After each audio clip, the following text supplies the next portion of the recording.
Hello everyone, मैं हूं अंकुश चेड़ीमार। स्वागत है आप सभी का हमारे डिटेल्ड रिवीजन वीडियो सीरीज में फॉर सीए इंटरमीडिएट ऑडिट, जिसमें हम आज डिस्कस करने वाले हैं ऐसे 505, ऐसे 510, ऐसे 520। अभी तक हमने ऐसे 200 सीरीज, ऐसे 300 सीरीज, ऐसे 400 सीरीज खत्म कर दी है। ऐसे 500 एंड 501 हमने लास्ट वीडियो में डिस्कस किया था और आज हम लोग डिस्कस करने वाले हैं आपके 3 एसेस ऑफ ऐसे 500 सीरीज। और ये है हमारी प्यारी प्यारी concept book of just 115 pages, 115 pages में हमने पूरा आपका 100% relevant portion of CA intermediate audit cover किया है। और ये कॉन्सेप्ट बुक मिलेगी आपको मात्र 300 रुपीज की हमारी वेबसाइट पे, जिसकी लिंक आपको नीचे पिन कमेंट्स और डिस्क्रिप्शन में मिल जाएगी। एंड बहुत जल्द हम आपका क्वेश्चन बैंक भी लॉन्च करने वाले हैं विद अ ग्रेट यूएसपी, जिसके बारे में हम आपको लॉन्च वीडियो में बताएंगे। एंड बहुत जल्द आपका test series for CA intermediate May 25 attempt both groups, and साथ ही साथ हमारा exam oriented batch for May 25 CA intermediate audit भी हम लॉन्च करने वाले हैं, जिसके लिंक आपको सारी चीजों का अनाउंसमेंट आपको इस यूट्यूब चैनल पे मिलेगा। तो इसको सब्सक्राइब कर लीजिएगा क्योंकि बहुत सारे ऐसे वीडियोस आने वाले हैं। ठीक है, चलिए शुरू करते हैं हमारे ऐसे 505 के साथ, जिसका नाम है एक्सटर्नल कंफर्मेशन।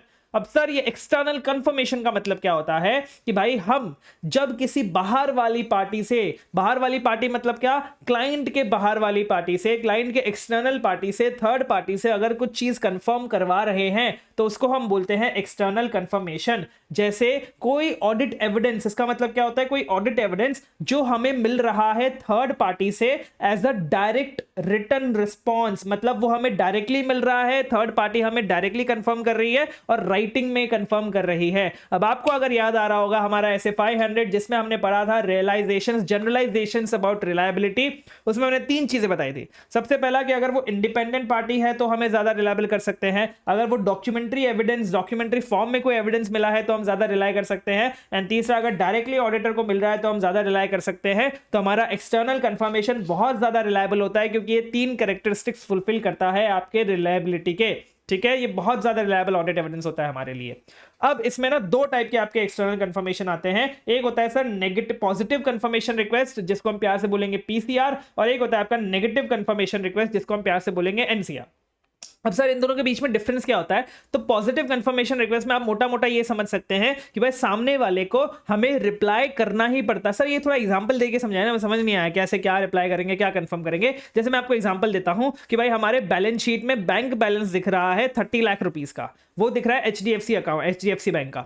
तो मैं एज एन ऑडिटर मैं क्या करूंगा, मैं एचडीएफसी बैंक से ये पूछूंगा कि देखो ये मेरा क्लाइंट है, इसका मैं ऑडिट कर रहा हूं, तुम हमें बताओ कि क्या 30 लाख इस क्लाइंट के अकाउंट में है या फिर नहीं है एज ऑन 31 मार्च। इसको हम बोलते हैं एक्सटर्नल कंफर्मेशन। फिर वो हमें चेक करके हमें रिप्लाई करेगा, रिस्पॉन्स करेगा, रिस्पॉन्ड करेगा कि हाँ भाई 30 लाख है, 30 लाख नहीं है, जैसा भी जो भी सिचुएशन होगी वैसे उस हिसाब से। तो इसको हम बोलते हैं एक्सटर्नल कंफर्मेशन। तो अब पॉजिटिव कंफर्मेशन मतलब क्या हो गया कि उसको किसी भी सिचुएशन में उसको रिप्लाई करना ही पड़ेगा। जैसे मैं आपको एग्जांपल के तौर पे बताऊं कि मैंने उसको बोला कि भाई मेरे हिसाब से हमारे बैलेंस शीट में तो हमें 30 लाख रुपीस दिख रहा है तुम्हारे बैंक स्टेटमेंट में, बैंक बैलेंस में। अब तुम मुझे कंफर्म करके बताओ, अगर 30 लाख है तो भी मुझे रिस्पॉन्ड करो, अगर 30 लाख नहीं है तो भी मुझे रिस्पॉन्ड करो। या फिर एक टाइप का ये हो गया, या फिर मैं उसको ये बोलूंगा कि भाई मैं उसको ना 30 लाख लिख के नहीं भेजूंगा, मैं उसको बोलूंगा भाई ये मेरा क्लाइंट है, इसका मैं ऑडिट कर रहा हूं, अब तू मुझे बता कि भाई 31 मार्च को कितना बैंक बैलेंस है। तो अब वो मुझे रिस्पॉन्ड करेगा, जो भी मैंने इंफॉर्मेशन रिक्वेस्ट करी है वो मुझे इंफॉर्मेशन देगा। तो ये पूरी सिचुएशन में वो मुझे रिस्पॉन्ड करेगा ही करेगा। वो होता है आपका पॉजिटिव कंफर्मेशन रिक्वेस्ट की एक रिक्वेस्ट जो हम अब सामने वाली पार्टी, जो पार्टी हमें कंफर्म करके भेज रही है, जो पार्टी हमें रिस्पॉन्ड कर रही है, उसको हम बोलते हैं कंफर्मिंग पार्टी, क्योंकि वो कंफर्म कर रही है बेसिकली जो भी हमने इंफॉर्मेशन मांगा है। तो पॉजिटिव कंफर्मेशन रिक्वेस्ट मतलब क्या, एक रिक्वेस्ट जिसमें कंफर्मिंग पार्टी रिस्पॉन्ड करती है directly to the auditor. External confirmation हमेशा डायरेक्टली मिलना चाहिए ऑडिटर को, इनडायरेक्टली नहीं मिलना चाहिए। इनडायरेक्टली का मतलब क्या हो गया कि वो बैंक वाले ने क्लाइंट को कंफर्म किया, क्लाइंट ने हमें कंफर्म किया, ऐसा नहीं, हमको डायरेक्टली बैंक से कंफर्मेशन आना चाहिए। तो एक रिक्वेस्ट तो कंफर्मिंग पार्टी रिस्पॉन्ड करती है डायरेक्टली ऑडिटर को, ये बताते हुए कि क्या कंफर्मिंग पार्टी एग्री करती है या फिर डिसएग्री करती है जो भी हमने इंफॉर्मेशन बताई है उस रिक्वेस्ट में उसके साथ, या फिर हमने जो भी इंफॉर्मेशन रिक्वेस्ट करी है उसको प्रोवाइड कर रही है। तो इसको हम बोलते हैं पॉजिटिव कंफर्मेशन रिक्वेस्ट, मतलब हर सिचुएशन में वो हमें रिस्पॉन्ड करेगी ही करेगी। लेकिन नेगेटिव कंफर्मेशन रिक्वेस्ट नाम से ही थोड़ा सा क्लियर हो जाता है कि एक रिक्वेस्ट हम भेज रहे हैं कंफर्मिंग पार्टी को कि तुम हमें रिस्पॉन्ड करो डायरेक्टली, अगर ओनली सिर्फ इसी सिचुएशन में जब आप डिसएग्री करते हो उस इंफॉर्मेशन से जो हमने रिक्वेस्ट में भेजी है, कि हमने अगर बोला है 30 लाख रुपए है बैंक बैलेंस, हमने उनको बोला कि भाई देखो हमारे हिसाब से तो 30 लाख रुपए है, अगर आप डिसएग्री करते हो, अगर आपके हिसाब से 30 लाख से कुछ भी ऊपर नीचे है तो आप हमें रिस्पॉन्ड करोगे, अगर आप एग्री करते हो तो आप रिस्पॉन्ड नहीं करोगे। ठीक है, यस सर। अब आप मुझे एक बात बताइए कि भाई मैंने ना बैंक स्टेटमेंट भेजा, बैंक बैलेंस भेजा मैंने 30 लाख रुपीस का, कि भाई बैंक मुझे कंफर्म करके बता दे कि भाई 30 लाख रुपीस है कि नहीं है, नेगेटिव कंफर्मेशन में भेजा मैंने। मैं उसको बोला कि भाई अगर तेरे को नहीं लगता ना, अगर तेरे को डिसएग्री करती तो ही तू मुझे रिस्पॉन्ड कर, वरना तो रिस्पॉन्ड मत कर। अब उसका रिस्पॉन्स नहीं आया तो मैं अज्यूम करूंगा कि यार ये तो इसका रिस्पॉन्स नहीं आया, मतलब सच में 30 लाख रुपए होंगे इसलिए रिस्पॉन्ड नहीं किया। लेकिन यहां पे दो चीजें और भी तो हो सकती है। हो सकता है उसको वो कंफर्मेशन रिक्वेस्ट गया ही ना हो सकता है मैंने जो उसको मेल आईडी डाली वो मेल आईडी गलत डाली हो, मैंने जो उसको कुरियर लिख के भेजा, कुरियर ही भेज सकते हैं, मेल से ही भेज सकते हैं, तो मैंने जो उसको कुरियर भेजा वो कुरियर ही उसके पास ना पहुंचा हो। सबसे पहली सिचुएशन ये हो सकती है। ठीक है, दूसरा उसको मिल गया हो, उसके पास पहुंच गया हो, लेकिन उसने वेरीफाई ही नहीं किया हो इंफॉर्मेशन को, उसने डिसरिगार्ड, उसने इग्नोर कर दिया, अवॉइड कर दिया, इसलिए उसने रिस्पॉन्ड नहीं किया। ये भी सिचुएशन हो सकती है, राइट। तो मतलब कि भाई मैंने नेगेटिव कंफर्मेशन रिक्वेस्ट भेजी और उसने रिस्पॉन्ड नहीं किया, इसका मतलब ये नहीं है कि वो इंफॉर्मेशन सही है इसलिए उसने रिस्पॉन्ड नहीं किया। हो सकता है कि उसको वो मिला ही ना हो सकता है उसने वेरीफाई ही ना किया हो। ठीक है, जबकि पॉजिटिव कंफर्मेशन रिक्वेस्ट में तो वो मुझे रिस्पॉन्ड कर ही रहा है, कोई भी सिचुएशन हो। तो आप मुझे एक बात बताइए कि दोनों में से आपका कौन सा मोर रिलायबल ऑडिट एविडेंस होगा? ऑब्वियसली पॉजिटिव कंफर्मेशन रिक्वेस्ट, क्योंकि यहां पे हमें रिस्पॉन्स आ ही रहा है, भले कोई भी सिचुएशन हो, भले वो एग्री करता है तो भी रिस्पॉन्ड करके भेजेगा, डिसएग्री करता है तो भी रिस्पॉन्ड करके भेजेगा। लेकिन यहां पे बहुत सारी ऐसी सिचुएशन हो सकती है जिसमें उसको मिले ही ना या फिर वो चेक ही ना करे, इसलिए वो रिस्पॉन्ड नहीं कर रहा है। जबकि हम ऐसा समझ लेंगे कि भाई वो सही बोल रहा है, मतलब वो एग्री कर रहा है इसलिए वो रिस्पॉन्ड नहीं कर रहा है, इसलिए ये less persuasive audit evidence provide करता है देन योर पॉजिटिव कंफर्मेशन। तो फिर तो सर बढ़िया है ना, फिर हम नेगेटिव कंफर्मेशन रिक्वेस्ट भेजते ही क्यों है सर? हम तो पॉजिटिव कंफर्मेशन रिक्वेस्ट ही भेजेंगे। लेकिन एक बात ध्यान रखना भाई, हम उससे क्या करवा रहे हैं? हम उससे एक्स्ट्रा काम करवा रहे हैं। हम उसको बोल रहे हैं कि भाई देख 30 लाख रुपए हमारे हिसाब से तो दिख रहा है, तू मुझे चेक करके बता दे कि 30 लाख रुपए दिख रहा है कि नहीं दिख रहा है। एग्री कर रहा हो तो भी रिप्लाई कर, डिसएग्री कर रहा हो तो भी रिप्लाई कर। तो बैंक का तो काम बढ़ गया ना। बैंक का, अबे बैंक के एक ही अकाउंट होल्डर थोड़ी, उसके तो कितने सारे अकाउंट होल्डर है, कितने सारे ऑडिटर उसको मेल भेज भेज के पूछते रहते होंगे कि भाई तुम मुझे बता दो कितना बैलेंस है, ये बैलेंस सही है कि नहीं है। तो बैंक का तो काम बढ़ गया।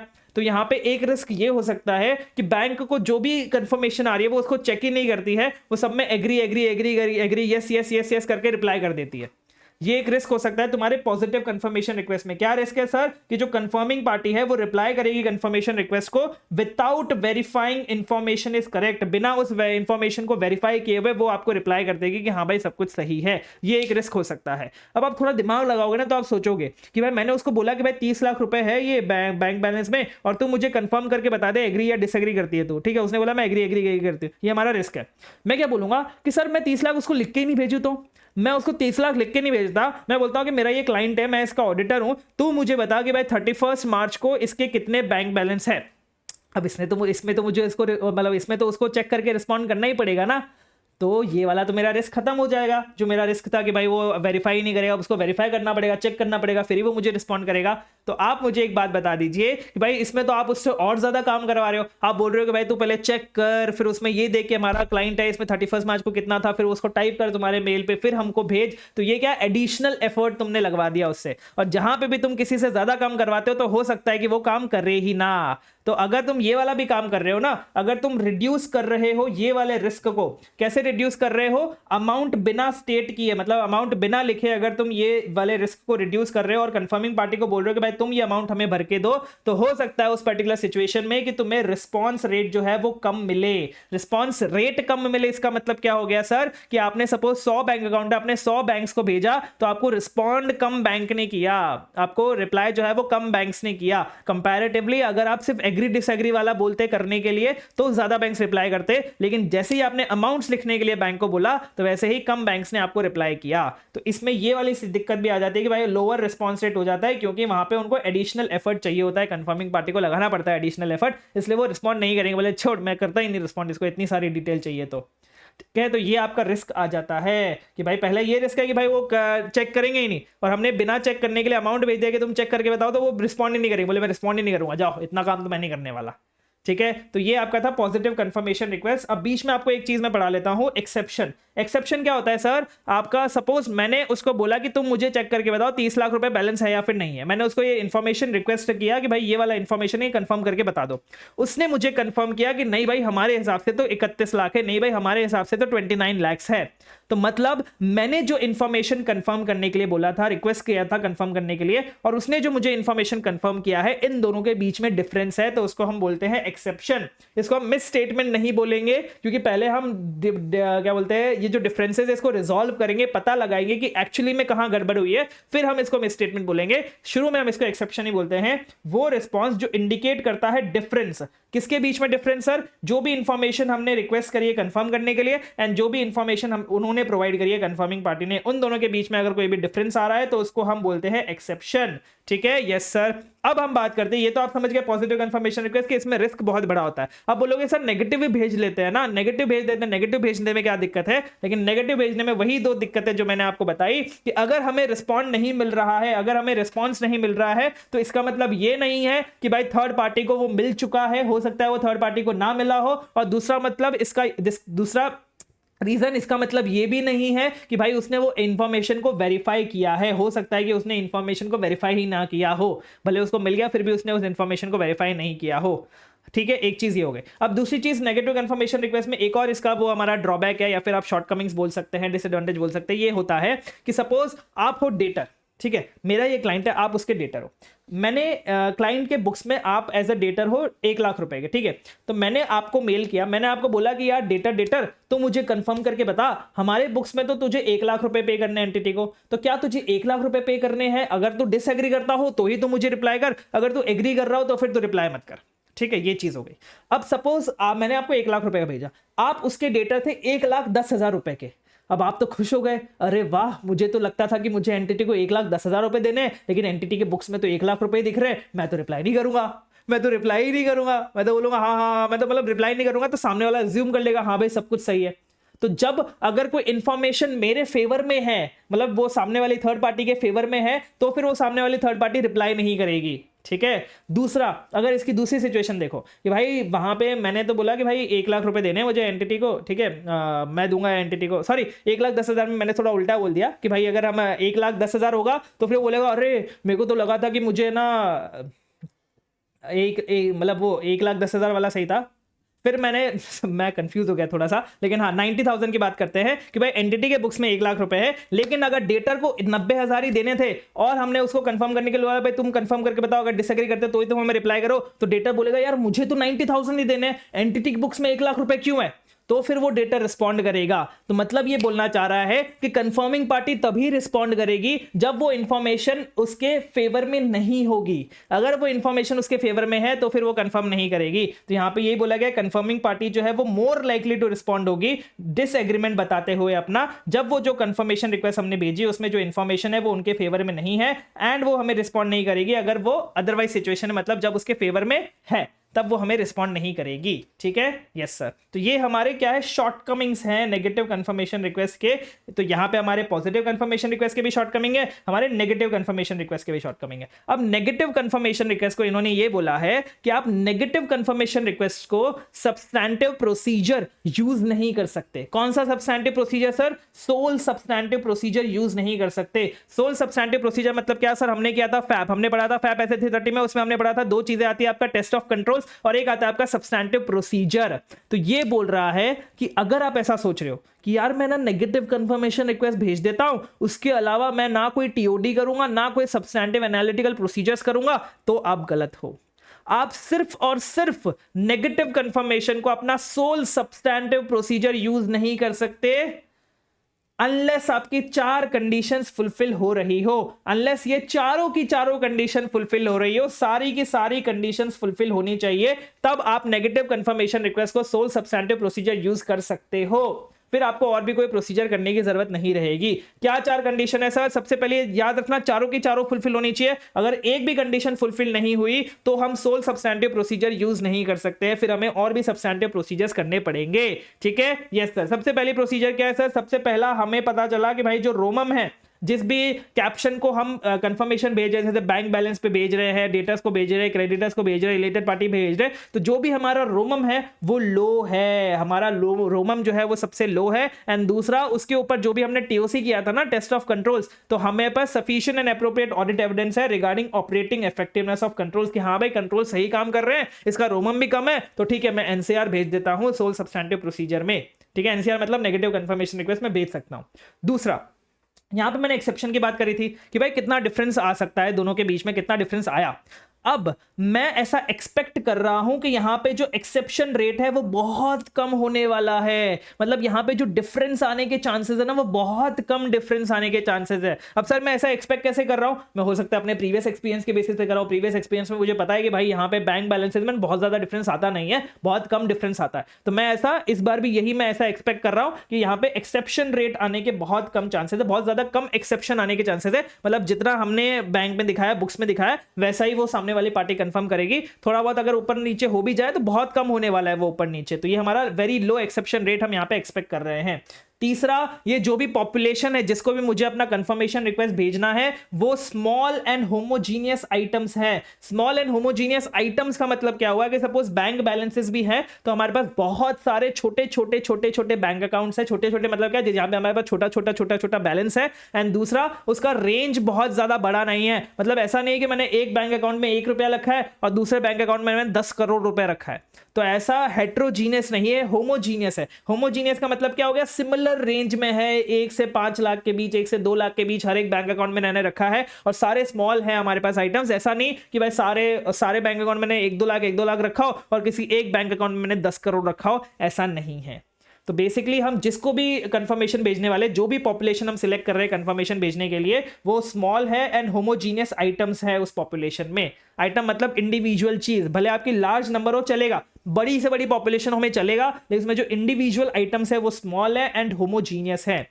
एंड चौथी चीज, ये 3 कंडीशन हो गई, एंड चौथी कंडीशन ये हो गई कि हमें ऑडिटर को कोई भी ऐसे सर्कमस्टेंसेस नहीं पता है जिन सर्कमस्टेंसेस में हमारी जो सामने वाली कंफर्मिंग पार्टी है, मतलब जो रेसिपिएंट है हमारा नेगेटिव कंफर्मेशन का, रेसिपिएंट मतलब क्या होता है, जिसको हम भेज रहे हैं, जिसको रिसीव हो रहा है नेगेटिव कंफर्मेशन, किसको रिसीव होता है सर, कंफर्मिंग पार्टी को रिसीव होता है। तो हमारे जो रेसिपिएंट है कंफर्मिंग पार्टी के नेगेटिव कंफर्मेशन रिक्वेस्ट के, वो हमारे रिक्वेस्ट को अवॉइड कर देंगे, इग्नोर कर देंगे, फेंक देंगे, डिसरिगार्ड कर देंगे, ऐसे कोई भी सर्कमस्टेंसेस हमें नहीं पता है। सर ये क्या बोला आपने, सपोज मैं आपको एग्जांपल, ये भी प्रीवियस ईयर के मतलब प्रीवियस एक्सपीरियंस के बेसिस पे, कोई और क्लाइंट के बेसिस पे हम ये जज करते हैं। सपोज हमको लगता है यार हम जब भी है ना रिलेटेड पार्टी का कंफर्मेशन भेजते हैं ना इस पर्टिकुलर क्लाइंट में, तो रिलेटेड पार्टी हमें रिस्पॉन्ड ही नहीं करती, हमको उसको बार बार फॉलो अप करना पड़ता है, फिर जाके वो रिस्पॉन्ड करती है। तो मतलब ऐसे सर्कमस्टेंसेस हैं जहां हमें लगता है कि अगर हमने उनको नेगेटिव कंफर्मेशन रिक्वेस्ट भेजा तो फिर वो इसको इग्नोर कर देंगे, डिसरिगार्ड कर देंगे, तो फिर हम वहां पे एनसीआर को सोल सब्सटेंटिव प्रोसीजर यूज नहीं कर सकते हैं। तो ये चारों के चारों आपके कंडीशन फुलफिल होने चाहिए। अगर चारों कंडीशन फुलफिल है तो हम एनसीआर को सोल सब्सटेंटिव प्रोसीजर यूज कर सकते हैं। ठीक है, यस सर, आई होप आपको बहुत अच्छे से क्लियर हो गया होगा। एक इसमें पॉइंट आता है नॉन रिस्पॉन्स का, कि भाई सामने वाले ने रिस्पॉन्ड ही नहीं किया। अब आप मुझे एक बात बताइए, अगर नेगेटिव कंफर्मेशन रिक्वेस्ट में भेज रहा हूं और सामने वाले ने रिस्पॉन्ड नहीं किया, तो क्या मैं ऐसा मानूंगा कि उसने रिस्पॉन्ड नहीं किया, नॉन रिस्पॉन्स है? नहीं मानूंगा। क्यों नहीं मानूंगा? क्योंकि मैंने तो उसको सामने से बोला था ना कि अगर तुझे लगता है तू डिसएग्री कर रहा है तो ही तू मुझे रिस्पॉन्ड करना, वरना तो रिस्पॉन्ड मत करना। अगर उसने रिस्पॉन्ड नहीं किया तो मैं ऐसा अज्यूम कर लूंगा हाँ भाई वो एग्री कर रहा है इसलिए उसने रिस्पॉन्ड नहीं किया। इसीलिए ये बोल रहा है नॉन रिस्पॉन्स का मतलब क्या होता है कि कंफर्मिंग पार्टी आपको रिस्पॉन्ड नहीं कर रही, फेलियर है कंफर्मिंग पार्टी का रिस्पॉन्ड करने के लिए to a positive confirmation request. किसी पॉजिटिव कंफर्मेशन रिक्वेस्ट में अगर रिस्पॉन्ड नहीं आ रहा तो आप उसको नॉन रिस्पॉन्स बोलेंगे। या फिर ऐसा भी हो सकता है कि भाई उसको मिले ही ना, आपने जो उसको मेल भेजा था वो बाउंस बैक हो गया क्योंकि मेल आईडी गलत थी, आपने कुरियर डाला वो कुरियर अनडिलीवर्ड वापस आ गया क्योंकि उसका कुरियर का एड्रेस गलत था। तो कोई आपको कंफर्मेशन रिक्वेस्ट अगर रिटर्न आ गई है, वापस से आ गई है जो उसको डिलीवर्ड नहीं हुई थी, तो उसको भी हम नॉन रिस्पॉन्स के कैटेगरी में डालते हैं। ये बात ध्यान रख लेना, ठीक है। ऐसे बहुत चालाकी से, बहुत बारीकियों से क्वेश्चन आपसे पूछ सकता है ये सारी चीजों से, ठीक है। Yes sir. अब आप मुझे एक बात बताइए, मैं भेज रहा हूं एक्सटर्नल कंफर्मेशन, ठीक है, मैं हूं ऑडिटर एक क्लाइंट का, मैंने बैंक को बोला यार बैंक देख, मैं अभी ऑब्वियसली जो एक्सटर्नल कंफर्मेशन होता है डायरेक्टली होता है, ये मैनेजमेंट के थ्रू नहीं होता कि मैं मैनेजमेंट को बोलूंगा, मैनेजमेंट पहले कंफर्मेशन लेगा, फिर मैनेजमेंट उससे लेगा, फिर मेरे को देगा। ये है डायरेक्ट रिटर्न रिस्पॉन्स है। तो मैं डायरेक्टली बैंक को बोलता हूं कि बैंक देख, मैं हूं इस क्लाइंट का ऑडिटर, तू मुझे बता दे कि इस क्लाइंट के क्या तेरे पास 30 लाख रुपए पड़े हैं एज ऑन 31 मार्च या फिर नहीं पड़े। अब आप बैंक के पॉइंट ऑफ व्यू से सोचिए, उसको कितने सारे मेल्स आते होंगे अलग अलग अकाउंट होल्डर्स के कि मैं इसका ऑडिटर हूं, आप मुझे बताओ इसके कितने पैसे पड़े हैं। तो क्या बैंक सबको रिलाय कर सकता है, सब पे भरोसा कर सकता है? हाँ भाई तू बोल रहा है उसका ऑडिटर है तो हाँ भाई हो सकता है तू ऑडिटर होगा? नहीं सर, बैंक कैसे रिलाय करेगा? बैंक को कैसे पता चलेगा हाँ भाई ये सच में उस एंटिटी का ऑडिटर है या फिर नहीं, या फिर कोई बाहर का बंदा है जो इन्फॉर्मेशन लीक करना चाह रहा है? ठीक है, इसलिए हमें मैनेजमेंट से ऑथराइजेशन लेना पड़ता है, मैनेजमेंट से परमिशन लेनी पड़ती है कि प्लीज मैनेजमेंट मुझे तुम्हारा बैंक बैलेंस चेक करना है, प्लीज मुझे परमिशन दे दो। तो मैनेजमेंट बोलता है तथास्तु। वो मैनेजमेंट हमें एक लेटर लिख के भेजता है, उस लेटर में वो बोलता है कि हाँ भाई डियर बैंक, ये हमारे ऑडिटर है, ये हमारे ही ऑडिटर है और आप इनको हमारा बैंक बैलेंस कंफर्म करके दे दीजिए।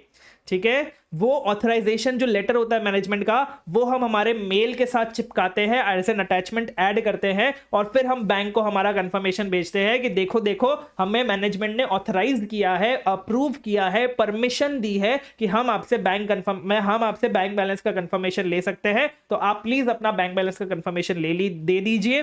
फिर बैंक क्या करेगा? बैंक पहले चेक करेगा कि हाँ भाई वो ऑथराइजेशन है वो सही है कि नहीं है, फिर ही वो आपको कंफर्म करेगा। तो मतलब मैंने आपको क्या बोला, सिंपल सी चीज है कि यहां पे भी ऑडिटर खुद अकेले कुछ भी नहीं कर सकता। जैसे हमने ऐसे 501 में पढ़ा था कि लीगल काउंसिल के पास आपको जनरल इंक्वायरी वाला लेटर भेजने के लिए मैनेजमेंट से परमिशन लेनी पड़ेगी, वैसे ही यहां पे भी आपको एक्सटर्नल कंफर्मेशन भेजने के लिए मैनेजमेंट से परमिशन लेनी पड़ेगी। क्या मैनेजमेंट इतनी आसानी से परमिशन दे देगी? अगर कुछ उसने घपला किया होगा, अगर कुछ उसने ऊपर नीचे किया होगा, बैंक बैलेंस उसने ज्यादा दिखाया होगा, तो क्या आपको मैनेजमेंट अलाउ करेगी, परमिशन देगी एक्सटर्नल कंफर्मेशन लेने की?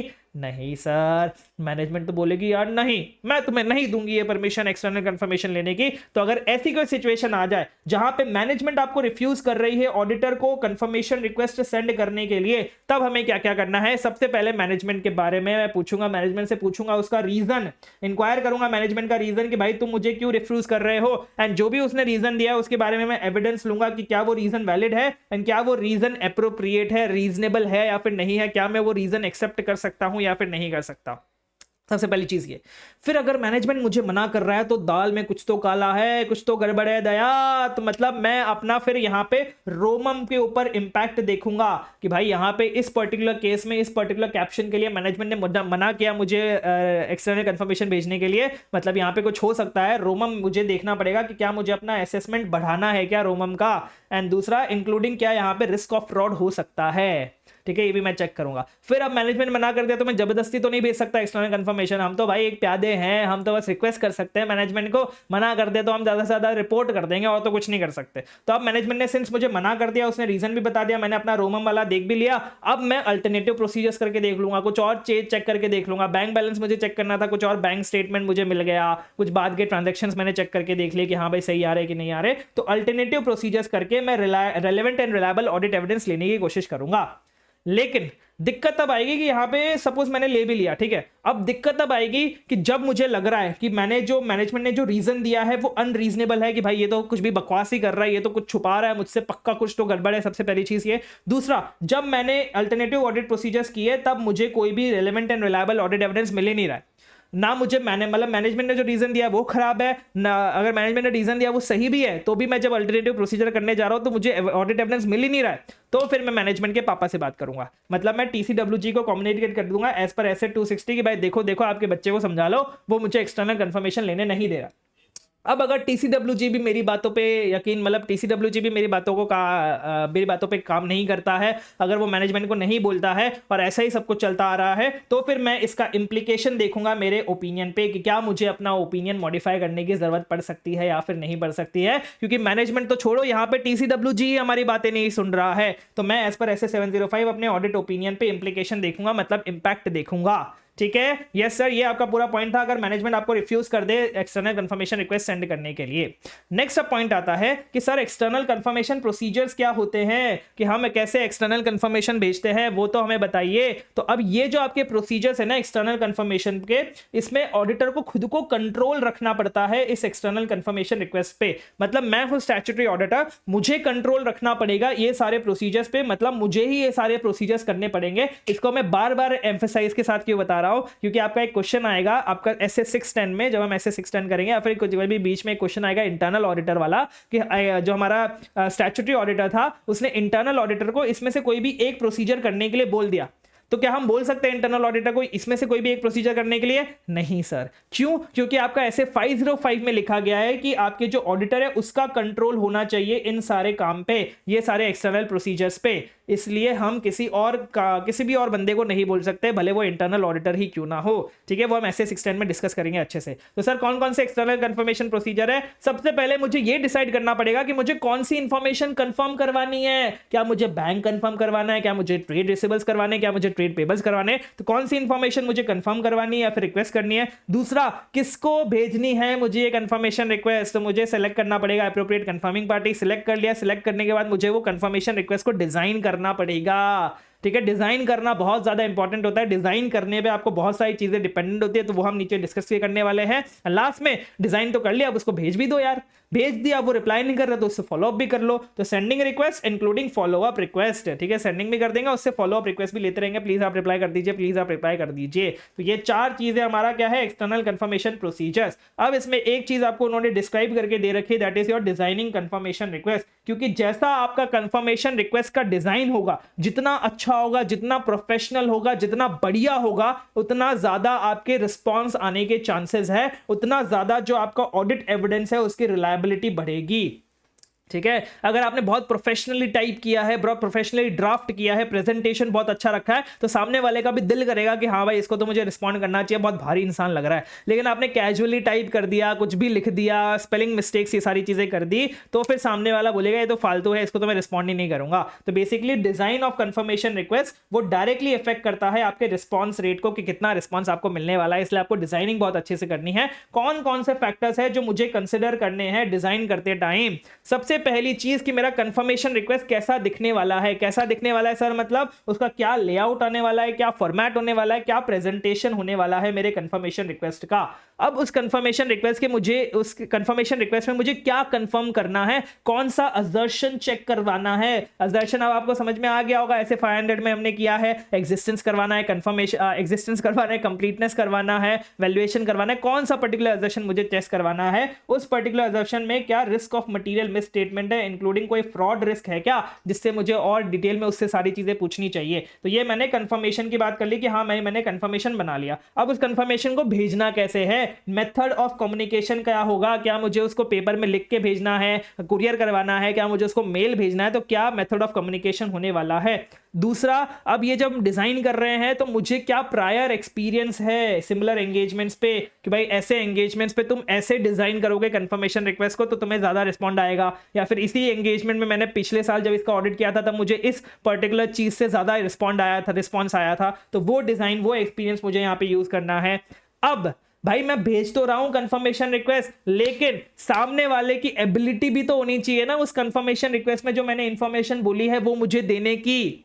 जैसे मैं आपको एग्जांपल के तौर पे बताता हूं, मैं बहुत लेम एग्जांपल ले रहा हूं, लेकिन हाँ ऐसा भी होता है कि सपोज मैं बैंक बैलेंस कंफर्म करवाना चाह रहा हूं 30 लाख रुपए का, और मैंने कंफर्मेशन रिक्वेस्ट भेज दी किसी डेटर को।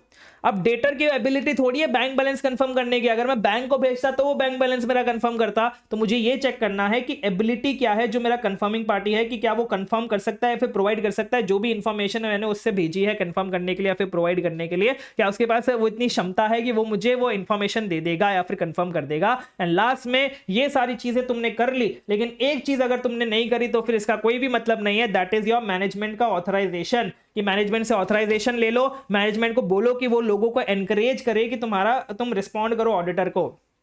एक तो मैनेजमेंट का ऑथराइजेशन ले लिया, फिर अगर कोई रिस्पॉन्ड नहीं कर रहा ना तो मैनेजमेंट को जाके बोलते हैं कि प्लीज आप इनको बोलो ना कि वो रिस्पॉन्ड करे। तो मैनेजमेंट एनकरेज करता है कि आप, हमारे ऑडिटर ने आपको कंफर्मेशन रिक्वेस्ट भेजा होगा, प्लीज उसको रिस्पॉन्ड कर दीजिए। तो ये सारी चीजें हैं, ये सारे फैक्टर्स हम ध्यान रखेंगे जब हम डिजाइन कर रहे हैं हमारे कंफर्मेशन रिक्वेस्ट को। अब जो भी एविडेंस हमें मिल गया, जो भी रिस्पांस आया नहीं आया, तो इससे जो भी हमें एविडेंस मिला है उसको हमें इवैल्यूएट करना पड़ेगा। हमारे एक्सटर्नल कंफर्मेशन से जो भी हमें एविडेंस मिला है उसको हमें इवैल्यूएट करना पड़ेगा। तो जब हम इवैल्यूएट कर रहे हैं जो भी हमारे एक्सटर्नल कंफर्मेशन रिक्वेस्ट के रिजल्ट है, तब हमें उस रिजल्ट को 4 कैटेगरी में कैटेगराइज करना है। कैसे इवैल्यूएट करना है वो आपके कोर्स का पार्ट नहीं है, लेकिन 4 कैटेगरी में हमें उस रिजल्ट को डालना है। सबसे पहला, जब हमें कंफर्मिंग पार्टी ने रिस्पॉन्स किया, वो बोला कि हाँ भाई मैं एग्री करती हूँ तुम्हारे अमाउंट से, इंफॉर्मेशन से, या फिर उसने हमें प्रोवाइड कर दिया, जो भी हमने इंफॉर्मेशन मांगी थी उसने दे दी, मतलब सब कुछ चंगा सी है, सब कुछ सही चल रहा है। दूसरा, जब हमारा रिस्पॉन्स मिल गया वो हमें अनरिलायबल लग रहा है, जो भी रिस्पॉन्स, हमें रिस्पॉन्स तो आया, बढ़िया रिस्पॉन्स आया, लेकिन वो हमें उसकी रिलायबिलिटी पे शक हो रहा है, क्योंकि जिसने भी रिस्पॉन्स किया है ना, वो उसने, या तो ऐसा भी हो सकता है, सपोज मैंने ना किसी एबीसी को भेजा था, abc@gmail.com को मैंने एक कंफर्मेशन रिक्वेस्ट भेजा था, लेकिन मुझे रिप्लाई आ रहा है abd@gmail.com से, तो रिलायबिलिटी पे शक है कि भाई ये उसने ही भेजा है फिर किसी और ने भेजा है। दूसरा, मैंने ना जो भेजा था वो क्लाइंट के रिलेटेड पार्टी को भेजा था अपना कंफर्मेशन रिक्वेस्ट, तो उससे जो रिस्पॉन्ड आया उसको मैं ज़्यादा रिलाई नहीं कर सकता, क्योंकि है तो रिलेटेड पार्टी, दोनों आपस में मिली भगत हो सकती है दोनों की, तो इसलिए अगर कोई भी रिस्पॉन्स आ रहा है जो मुझे अनरिलायबल लग रहा है, ये कैटेगरी में डालूंगा। तीसरा, नॉन रिस्पॉन्स की भाई मुझे रिस्पॉन्स आया ही नहीं, पॉजिटिव कंफर्मेशन रिक्वेस्ट का किसी ने रिस्पॉन्ड नहीं किया, या फिर जो रिक्वेस्ट मैंने भेजी थी वो रिटर्न आ गई मुझे अनडिलीवर्ड होके, एंड ऐसा कोई रिस्पॉन्स आया जो एक्सेप्शन दिखाता था कि भाई मैंने जो रिस्पॉन्स भेजा, जो भी इंफॉर्मेशन बोली थी कंफर्म करने के लिए, एंड उन्होंने जो इंफॉर्मेशन कंफर्म करी है, उन दोनों के बीच में डिफरेंस था, तो ऐसा कोई रिस्पॉन्स है जो एक्सेप्शन में आया। तो ये 4 कैटेगरी के आपके रिस्पॉन्स आ सकते हैं, 4 कैटेगरी का आपका रिजल्ट हो सकता है। ठीक है, यस, यहां पे हमारा खत्म होता है ऐसे 505, that is your external confirmations, and अब हम लोग करने वाले हैं ऐसे 510, that is your initial audit engagements opening balances. ठीक है, इनिशियल ऑडिट एंगेजमेंट्स का मतलब क्या होता है वो भी हम पढ़ेंगे, ओपनिंग बैलेंसेस मतलब क्या होता है वो भी हम पढ़ेंगे। तो ओपनिंग बैलेंसेस अगर मैं आपको बताऊं कि सर हम लोग कर रहे हैं ऑडिट ऑफ 1 अप्रैल 24 से लेके 31 मार्च 2025 तक, ठीक है, 25 हम इस साल तक का ऑडिट कर रहे हैं, तो ये इस डेट पे हम क्या बनाते हैं सर, बैलेंस शीट बनाते हैं, राइट। अब ये जो बैलेंस शीट बनाते हैं, इस डेट पे जितने भी हमारे बैलेंसेस होते हैं, एसेट्स के होते हैं, लायबिलिटीज के होते हैं, वो हमारे लिए क्या होते हैं सर, क्लोजिंग बैलेंसेस, कि भाई ये हमारे इस पीरियड का क्लोजिंग बैलेंस है। अब इस डेट पे जो हमारे बैलेंसेस होते हैं वो होते हैं हमारे ओपनिंग बैलेंसेस, कि भाई ये हमारे ओपनिंग बैलेंसेस है। अब ये ओपनिंग बैलेंसेस कहां से आते हैं सर, पिछले साल का क्लोजिंग बैलेंस इस साल का ओपनिंग बैलेंस बन जाता है। मतलब ये जो हमारे पिछले साल पे 31 मार्च 24 था, मतलब एक दिन पहले जो हमने बैलेंस शीट बनाई होगी पिछले साल की, यही हमारा पिछले साल का क्लोजिंग बैलेंस था, और उसी को हमने इस साल के लिए ओपनिंग बैलेंस मान लिया। तो मतलब भाई हम तो थे ऑडिटर, हमें पता लगाना था कि भाई तुम्हारे जो भी फाइनेंशियल स्टेटमेंट्स बने हैं, प्रॉफिट एंड लॉस अकाउंट बना है, तुम्हारा जो बैलेंस शीट बना है वो सब सही बना है या फिर नहीं बना है। ठीक है, तो हमें बेसिकली क्लोजिंग बैलेंस पे कंफर्ट चाहिए कि भाई ये क्लोजिंग बैलेंस जो तुम्हारा आ रहा है बैलेंस शीट में सही आ रहा है कि नहीं आ रहा है, सिंपल। ठीक है, क्योंकि भाई हम तो इस साल का ऑडिट कर रहे हैं। अब आप मुझे एक बात बताइए, आप सोचोगे फिर हम ओपनिंग बैलेंसेस पे क्यों कंफर्ट लेना चाह रहे हैं, ये ओपनिंग बैलेंस पे हम क्यों प्रोसीजर करते हैं। तो आप मुझे एक बात बताइए कि भाई आपका ये जो क्लोजिंग बैलेंस है ये कैसे बना होगा। ये ऐसे बना होगा कि ओपनिंग बैलेंस में जो भी एसेट, मैं आपको एसेट की एक बात बता देता हूं, ये चलो लायबिलिटी की एक बात बता देता हूं कि सब सपोज आपका ओपनिंग बैलेंस में कोई लायबिलिटी दिख रही होगी, ठीक है, उस लायबिलिटी को आपने और कितना बोरो किया वो आपने प्लस किया होगा ओपनिंग बैलेंस में। इस साल आपने जितना भी बोरो किया वो आपने प्लस किया होगा, फिर इस साल आपने जितना भी आपने रीपे कर दिया उस बोरोइंग को वो आपने माइनस किया होगा, फिर जाके आपका क्लोजिंग बैलेंस आया होगा, राइट। तो अब क्लोजिंग बैलेंस चेक करने के लिए मैं क्या करूंगा, मैं ओपनिंग बैलेंस को चेक करूंगा कि भाई वो ओपनिंग बैलेंस सही है, दूसरा जो प्लस हुआ है ओपनिंग बैलेंस में वो सही है, एंड तीसरा जो माइनस हुआ है ओपनिंग बैलेंस में वो सही है, तो फिर हमारा अल्टीमेटली क्लोजिंग बैलेंस आ जाएगा कि हाँ भाई क्लोजिंग बैलेंस सही है। तो इसीलिए क्योंकि क्लोजिंग बैलेंस जो हमारा होता है that is dependent on your opening balances, इसलिए हम ओपनिंग बैलेंस पे भी कंफर्ट लेते हैं, थोड़ा सा, बहुत ज्यादा कंफर्ट नहीं लेते लेकिन थोड़ा सा कंफर्ट हम ओपनिंग बैलेंस पे भी लेते हैं कि हाँ भाई हमारा ओपनिंग बैलेंस जो है वो भी सही आ रहा है। ठीक है, तो फिर हमारे जो बीच में प्लस माइनस हुए होंगे वो हम चेक कर लेंगे, तो हमारा क्लोजिंग बैलेंस भी सही आ रहा होगा। ठीक है, इसलिए हम ओपनिंग बैलेंसेस पे भी कंफर्ट लेते हैं। अब सर ओपनिंग बैलेंसेस में क्या हम सिर्फ अमाउंट इंक्लूड करते हैं, जो भी हमारी बैलेंस शीट है उसमें जो भी अमाउंट्स आ रहा है एसेट्स एंड लायबिलिटीज का, क्या हम सिर्फ अमाउंट इंक्लूड करते हैं? नहीं सर, हमने पिछले साल की जो बैलेंस शीट में जो भी डिस्क्लोजर्स दिया होगा ना, जैसे कोई कंटिजेंसी का डिस्क्लोजर दिया होगा, कोई कमिटमेंट का डिस्क्लोजर दिया होगा, कोई भी डिस्क्लोजर दिया होगा, तो वो भी हमारे ओपनिंग बैलेंसेस में इंक्लूड होगा और उसको भी हमें चेक करना पड़ेगा, उसके बारे में भी हमें कंफर्ट लेना पड़ेगा। ठीक है, I hope you are getting my point, I hope इसका पर्पस आपको समझ में आ गया। ठीक है, अब सर ये जो इनिशियल ऑडिट एंगेजमेंट है इसका मतलब क्या होता है, मतलब ये जो आपका 510 है वो सिर्फ इनिशियल ऑडिट एंगेजमेंट पे लगेगा और किसी एंगेजमेंट में नहीं लगेगा। इनिशियल ऑडिट एंगेजमेंट का मतलब क्या होता है, जब या तो एंटिटी, जिस एंटिटी का आप ऑडिट करने वाले हैं इस साल, उस एंटिटी के प्रायर पीरियड के जो फाइनेंशियल स्टेटमेंट्स थे वो ऑडिट ही नहीं हुए थे, किसी ने ऑडिट ही नहीं किया था, या फिर प्रायर पीरियड के फाइनेंशियल स्टेटमेंट्स जो थे वो ऑडिट तो हुए थे, लेकिन किसी प्रीडिसेसर ऑडिटर ने उसका ऑडिट किया था, पिछले वाले ऑडिटर ने ऑडिट किया था, आपने ऑडिट नहीं किया था। अगर उस एंटिटी के फाइनेंशियल स्टेटमेंट्स का ऑडिट आपने ही किया था पिछले साल, तो फिर आप पे ये ऐसे 510 नहीं लगेगा, ये बात ध्यान रख लेना। आईसीआर ने कभी ये टेस्ट नहीं किया, लेकिन आईसीआर टेस्ट कर सकता है ये चीज। तो प्रीडिसेसर ऑडिटर हुआ पिछले साल, या फिर मतलब कोई दूसरा ऑडिटर हुआ पिछले साल, या फिर पिछले साल के फाइनेंशियल स्टेटमेंट्स ऑडिटेड नहीं थे, तब भी आप पे ऐसे 510 लगेगा। अब सर प्रीडिसेसर ऑडिटर का मतलब क्या हो गया? प्रीडिसेसर का ऑडिटर मतलब कोई दूसरा auditor from a different audit firm. ये भी बहुत ज्यादा इंपॉर्टेंट है। डिफरेंट ऑडिट फर्म का मतलब क्या हो गया? जिसने भी वो फाइनेंशियल स्टेटमेंट्स ऑडिट किए थे प्रायर पीरियड को, उसको हम प्रीडिसेसर ऑडिटर बोलते हैं। अब आप मुझे एक बात बताइए, आप हो किसी कंपनी में, एबीसीएन फर्म, एबीसीएन कंपनी है, उसमें आप ए हो, मिस्टर ए हो और आप पार्टनर हो। इसी क्लाइंट का, जो क्लाइंट आपको इस साल मिला है, इसी क्लाइंट का ऑडिट पिछले साल मिस्टर बी ने किया था, आपके वन ऑफ द पार्टनर ने किया था, आपकी फर्म के किसी एक पार्टनर ने किया था, मिस्टर बी ने किया था। अब इस साल आप उसका ऑडिट करने वाले हो, तो क्या इस पर्टिकुलर केस में हमारा मिस्टर बी प्रीडिसेसर ऑडिटर माना जाएगा?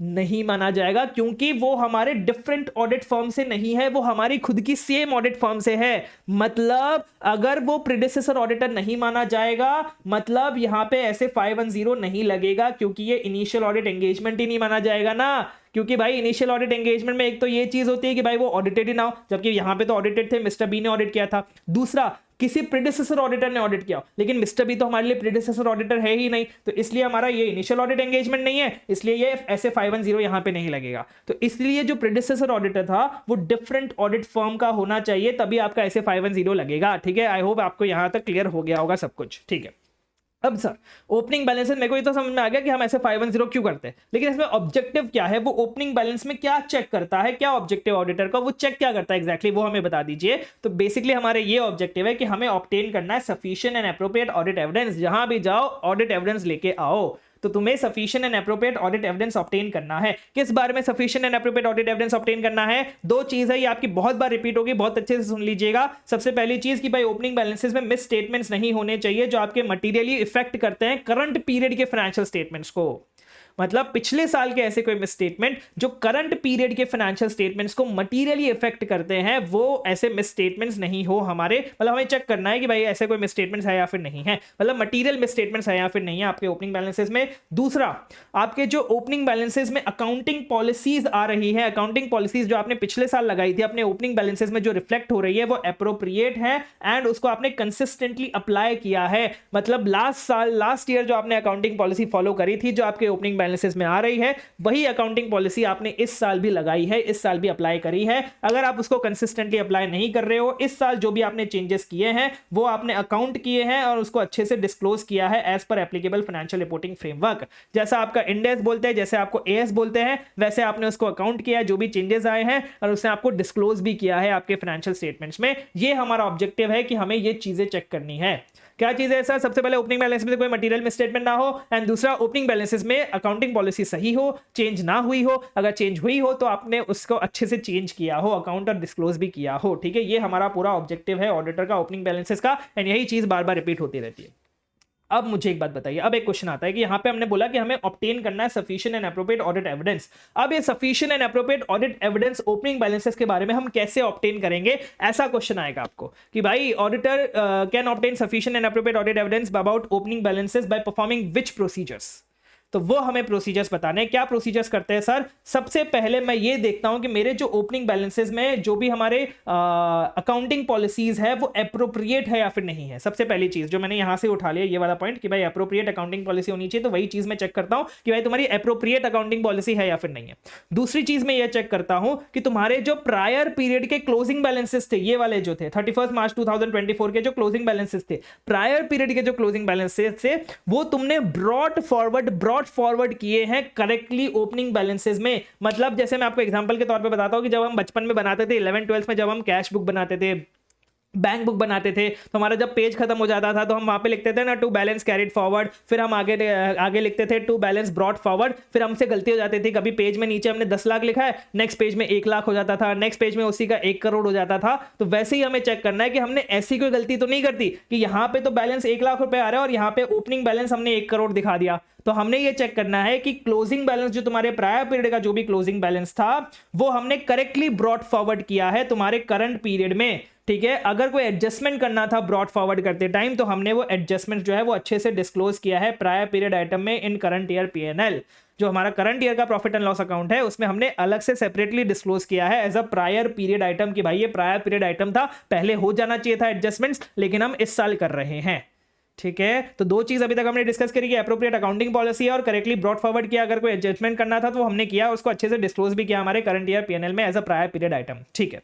अब उसके बाद हम ये चीजें भी परफॉर्म कर सकते हैं, ये वाले प्रोसीजर्स भी परफॉर्म कर सकते हैं। क्या प्रोसीजर परफॉर्म कर सकते हैं सर? सबसे पहली चीज, अगर प्रायर ईयर के फाइनेंशियल स्टेटमेंट्स ऑडिटेड थे तो हम रीड कर सकते हैं ऑडिटेड फाइनेंशियल स्टेटमेंट्स को समझने के लिए कि भाई क्या चीज हुई थी, कैसे ऑडिट हुआ था, क्या उन्होंने पकड़ा था, क्या फाइंडिंग्स थी, क्या क्लोजिंग बैलेंसेस में उन्होंने मिस स्टेटमेंट्स आइडेंटिफाई किए थे, ये चीज, ठीक है।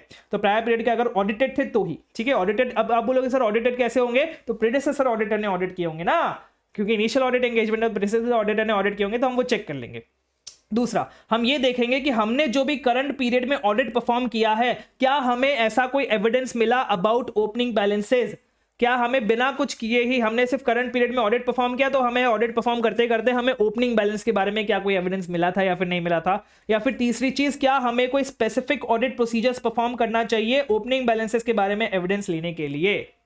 ठीक है, ये तीन चीजें हम चेक करेंगे। सबसे पहली चीज, रीड करेंगे audited financial statements, current period में कोई एविडेंस मिला था क्या, और क्या मुझे स्पेसिफिक प्रोसीजर्स परफॉर्म करने हैं ओपनिंग बैलेंसेस में एविडेंस लेने के लिए, ठीक है। अब अगर मुझे स्पेसिफिक ऑडिट प्रोसीजर्स परफॉर्म करने हैं तो उसमें दो सिचुएशन, दो आपके एग्जांपल के तौर पे आपको क्वेश्चन आ सकते हैं कि आप मुझे बताइए कि ओपनिंग इन्वेंट्री को कैसे आप कैलकुलेट करेंगे या फिर ओपनिंग बैलेंस से ओपनिंग इन्वेंट्री पे आप क्या प्रोसीजर्स परफॉर्म करेंगे। तो उसमें आपके तीन प्रोसीजर्स है ओपनिंग इन्वेंट्री पे। अब वो तीन प्रोसीजर्स क्या है सर? सेम हमारे असर्शंस देखे हैं, एक में हम एग्जिस्टेंस को चेक कर लेंगे, एक में कंप्लीटनेस को चेक कर लेंगे और एक में हम वैल्यूएशन को चेक कर लेंगे। एग्जिस्टेंस में क्या चेक करेंगे सर? सबसे पहले हम ऑब्जर्व करेंगे भाई सबसे बड़ा जो हमारा इन्वेंट्री का सबसे अच्छा वाला जो प्रोसीजर होता है वो मैंने आपको बताया है कि भाई वो काउंट है। तो ओपनिंग इन्वेंट्री को भी अगर हमें चेक करना है तो हम ऑब्जर्व कर लेंगे इन्वेंट्री काउंट। अब आप बोलोगे सर एक बात मुझे बताइए कि हम इन्वेंट्री काउंट कर तो रहे हैं लेकिन हम तो भाई इसी पीरियड में आए हैं ना, तो हम तो इन्वेंट्री काउंट करेंगे वो तो 31 मार्च 2025 का करेंगे और हम तो ओपनिंग इन्वेंट्री पे कंफर्ट लेना चाह रहे हैं, मतलब हमें तो ये 1/4/2024 का कंफर्ट चाहिए। तो हम ये 31/3/2025 को इन्वेंट्री काउंट क्यों कर रहे हैं? क्योंकि हम इसके बीच में जो भी ट्रांजैक्शंस हुए होंगे उनको रिकंसाइल कर लेंगे। मतलब अगर मैंने इसके बीच में परचेज किया होगा तो मैं उसको माइनस कर दूंगा, अगर मैंने सेल्स किया होगा तो उसको प्लस कर दूंगा। ये करने से मुझे ओपनिंग बैलेंस पता चल जाएगा ना इन्वेंट्री का। इसीलिए तो सबसे पहले तो सर मैं इन्वेंट्री काउंट ऑब्जर्व करूंगा और फिर रिकंसाइल कर लूंगा ओपनिंग इन्वेंट्री क्वांटिटी को कि भाई कितनी क्वांटिटी होनी चाहिए थी मेरी ओपनिंग इन्वेंट्री में, इसको मैं एग्जिस्टेंस देखूंगा। दूसरा, कंप्लीटनेस के लिए मैं क्या करूंगा सर? ग्रॉस प्रॉफिट पे प्रोसीजर परफॉर्म करूंगा कि ग्रॉस प्रॉफिट सही आ रहा है कि नहीं आ रहा। कट ऑफ पे प्रोसीजर परफॉर्म करूंगा कि सही पीरियड पे उन्होंने ट्रांजेक्शन रिकॉर्ड किए हैं या फिर नहीं किए। लास्ट में वैल्यूएशन देखूंगा, प्रोसीजर्स परफॉर्म करूंगा वैल्यूएशन के लिए कि भाई ओपनिंग इन्वेंट्री में जो भी आइटम्स थे इसके हिसाब से उसकी वैल्यूएशन सही से दिखा रखी है या फिर नहीं दिखा रखी है तुम्हारे ओपनिंग इन्वेंट्री में। ठीक है, ये तीन चीजें मैं परफॉर्म करूंगा, ये तीन असर्शन से आप याद रख सकते हैं। एंड वही अगर मुझे non current assets and liabilities के बारे में अगर कुछ भी एविडेंस लेना हो, अगर ओपनिंग बैलेंसेस के बारे में पता लगाना हो तो मैं एग्जामिन करूंगा मेरे अकाउंटिंग रिकॉर्ड्स को, जो भी मेरे ओपनिंग बैलेंसेस के अकाउंटिंग रिकॉर्ड्स है उसको एग्जामिन करूंगा एंड कंफर्मेशन लूंगा थर्ड पार्टी के साथ कि तुम मुझे बताओ कि भाई 1 अप्रैल 2024 को मेरे ओपनिंग बैलेंस के दिन, ओपनिंग डेट के दिन तुम्हारे पास क्या मेरे नॉन करंट एसेट्स थे और क्या नॉन करंट लायबिलिटीज थे। तो क्या कंफर्मेशन मंगा लूंगा या फिर मेरे खुद के रिकॉर्ड चेक कर लूंगा। ठीक है, यस सर। तो ये थे हमारे क्या थे sir? Obtaining sufficient and appropriate audit evidence about opening balances. अब मैं बात करता हूं सर टीसीडब्ल्यूजी एंड मैनेजमेंट के बारे में। सर मैं मैनेजमेंट को क्यों कम्युनिकेट करूंगा, टीसीडब्ल्यूजी को कब कम्युनिकेट करूंगा? जब मुझे लगता है कि भाई कुछ तो गड़बड़ है, मतलब जब मुझे लगता है कि भाई ओपनिंग बैलेंसेस में मिस स्टेटमेंट्स है तब मैं कम्युनिकेट करूंगा। तब मैं एडिशनल, सबसे पहले डायरेक्टली कम्युनिकेट नहीं कर देंगे, पहले हम खुद भी थोड़ा सा एडिशनल प्रोसीजर्स परफॉर्म करके देख लेंगे, ये देखने के लिए कि क्या भाई उसका पिछले साल तो थे ये मिस स्टेटमेंट्स, लेकिन क्या करंट पीरियड के फाइनेंशियल स्टेटमेंट्स में उसका कोई इफेक्ट आ रहा है या फिर नहीं आ रहा है। क्योंकि पिछले साल से मुझे क्या मतलब, पिछले साल का जो प्रेडिसेसर ऑडिटर होगा उसको मतलब होगा, मुझे तो इस साल से मतलब है, मैं तो इस साल का फाइनेंशियल स्टेटमेंट्स ऑडिट कर रहा हूं। तो पिछले साल में स्टेटमेंट से क्या उनका इस साल में इंपैक्ट आ रहा है मेरे करंट पीरियड के फाइनेंशियल स्टेटमेंट्स पे या फिर नहीं आ रहा। अगर मुझे लगता है कि भाई ये जो मिस स्टेटमेंट्स है वो मेरे करंट पीरियड के फाइनेंशियल स्टेटमेंट्स में भी एग्जिस्ट करते हैं, तब मैं कम्युनिकेट करूंगा इन मिस स्टेटमेंट्स के बारे में अपने मैनेजमेंट और टीसीडब्ल्यूजी को कि भाई देखो देखो ये तुम्हारे पिछले साल के पाप थे जो इस साल भी उभर कर आ रहे हैं, तुम आपको धो लो, इन पाप को धो लो भाई, ताकि मेरे भी फाइनेंशियल स्टेटमेंट्स जो है वो मिस स्टेटमेंट्स ना रहे, वरना मैं मॉडिफाई कर लूंगा अपने ओपिनियन को। ठीक है, तो मैं तब कम्युनिकेट करूंगा जब इस साल भी उनका इफेक्ट आ रहा हो। नेक्स्ट ये बोल रहा है कि क्या प्रोसीजर हमें अडॉप्ट करने हैं, ऑडिटर को क्या प्रोसीजर करने हैं ओपनिंग बैलेंसेस के लिए ऑडिट एविडेंस लेने के लिए। अब सर आप बोलोगे अरे सर यहाँ पे भी तो आपने सेम चीज बोली कि हमें ओपनिंग बैलेंसेस के लिए audit sufficient and appropriate audit evidence लेना है, तो उसके लिए हमें क्या प्रोसीजर परफॉर्म करने हैं, और यहाँ पे भी आप यही बोल रहे हो कि हमें ऑडिट एविडेंस लेना है, तो उसके लिए ओपनिंग बैलेंसेस में हमें क्या क्या प्रोसीजर परफॉर्म करने हैं। तो इसमें आपको क्या पूछेगा, इसमें आपको पूछेगा nature and extent of procedures. क्या बोला मैंने, nature and extent of procedure. समझ रहे हो, एक छोटे से 2-3 वर्ड्स का डिफरेंस आ जाता है, फिर आपका पूरा आंसर ही अलग हो जाता है। ये बोल रहा है कि कौन से प्रोसीजर एंड किस हद तक हमें प्रोसीजर करने हैं to obtain sufficient and appropriate audit evidence regarding opening balances. कि भाई ओपनिंग बैलेंसेस के लिए अगर हमें sufficient and appropriate audit evidence लेने हैं तो उसका nature and extent of procedure क्या होगा, ये कौन से मैटर्स पे डिपेंड करता है।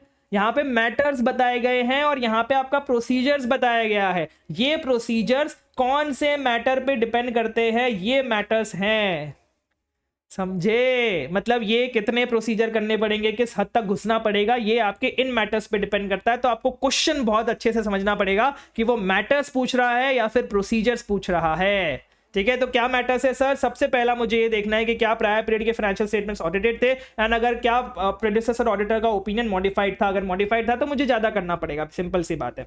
दूसरा, जो ओपनिंग बैलेंसेस थे उनका करंट पीरियड फाइनेंशियल स्टेटमेंट्स में क्या सिग्निफिकेंस है, कितने बड़े ओपनिंग बैलेंसेस हैं, क्या इंपॉर्टेंस है कि भाई ओपनिंग बैलेंसेस छोटे से थे, इस साल एंटिटी ने बहुत ज्यादा ग्रो कर लिया तो ओपनिंग बैलेंसेस का इतना सिग्निफिकेंस नहीं है, या फिर ओपनिंग बैलेंसेस बहुत बड़े बड़े थे पिछले साल भी तो इनका सिग्निफिकेंस बहुत ज्यादा है। तो बेसिकली ओपनिंग बैलेंसेस का सिग्निफिकेंस देखना पड़ेगा।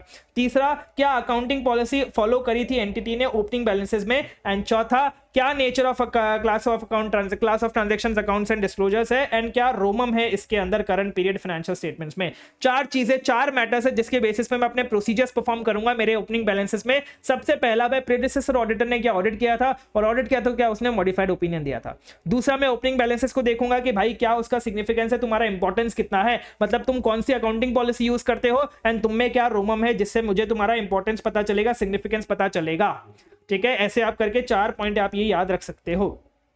नेक्स्ट हम लोग डिस्कशन कर रहे हैं, सर हुआ क्या ना कि हमारे जो प्रायर पीरियड के फाइनेंशियल स्टेटमेंट्स थे वो ऑडिटेड थे, लेकिन वो प्रेडिसेसर ऑडिटर ने ऑडिट किए थे। तो अगर प्रायर पीरियड के फाइनेंशियल स्टेटमेंट्स जो थे वो प्रेडिसेसर ऑडिटर ने ऑडिट किए थे, तो हम sufficient and appropriate audit evidence ले सकते हैं by just seeing the copies of your audited financial statements of prior period. कि हमने भाई तुम्हारे ऑडिटेड फाइनेंशियल स्टेटमेंट्स लिए प्रायर पीरियड वाले, उसकी कॉपीज ली और उसको हम पेरियोसिंग मतलब पढ़ने लग गए। बेसिकली वही सेम चीज जो हमने यहाँ पे पढ़ी थी, सर ये रहा, कहाँ गया सर, ये रहा where prior period financial statements are audited, reading audited financial statements, वही सेम चीज यहां पे भी दे दी, बट यहां पे इन्होंने एक और पॉइंट एक्स्ट्रा कर दिया कि हम एज अ करंट ऑडिटर, हम क्या है सर, यार सर आप एक बात बताओ ना सर, ये प्रेडिसेसर ऑडिटर ने कर भी दिया तो फिर दिक्कत क्या है, उसने तो सारी चीजें चेक करी होंगी ना, हम क्यों चेक कर रहे हैं वापस से, भाई वो भी तो ऑडिटर था, वो भी तो सीए था, वो भी तो आईसीआई का मेंबर था ना, तो हम इतनी सारी चीजें क्यों चेक कर रहे हैं। इसलिए ये ऐसे बोल रहा है कि हाँ ठीक है, तो अगर पिछले प्रेडिसेसर ऑडिटर ने वो ऑडिट किया हुआ था तो तुम बस उसकी ऑडिटेड फाइनेंशियल स्टेटमेंट्स को पढ़ लो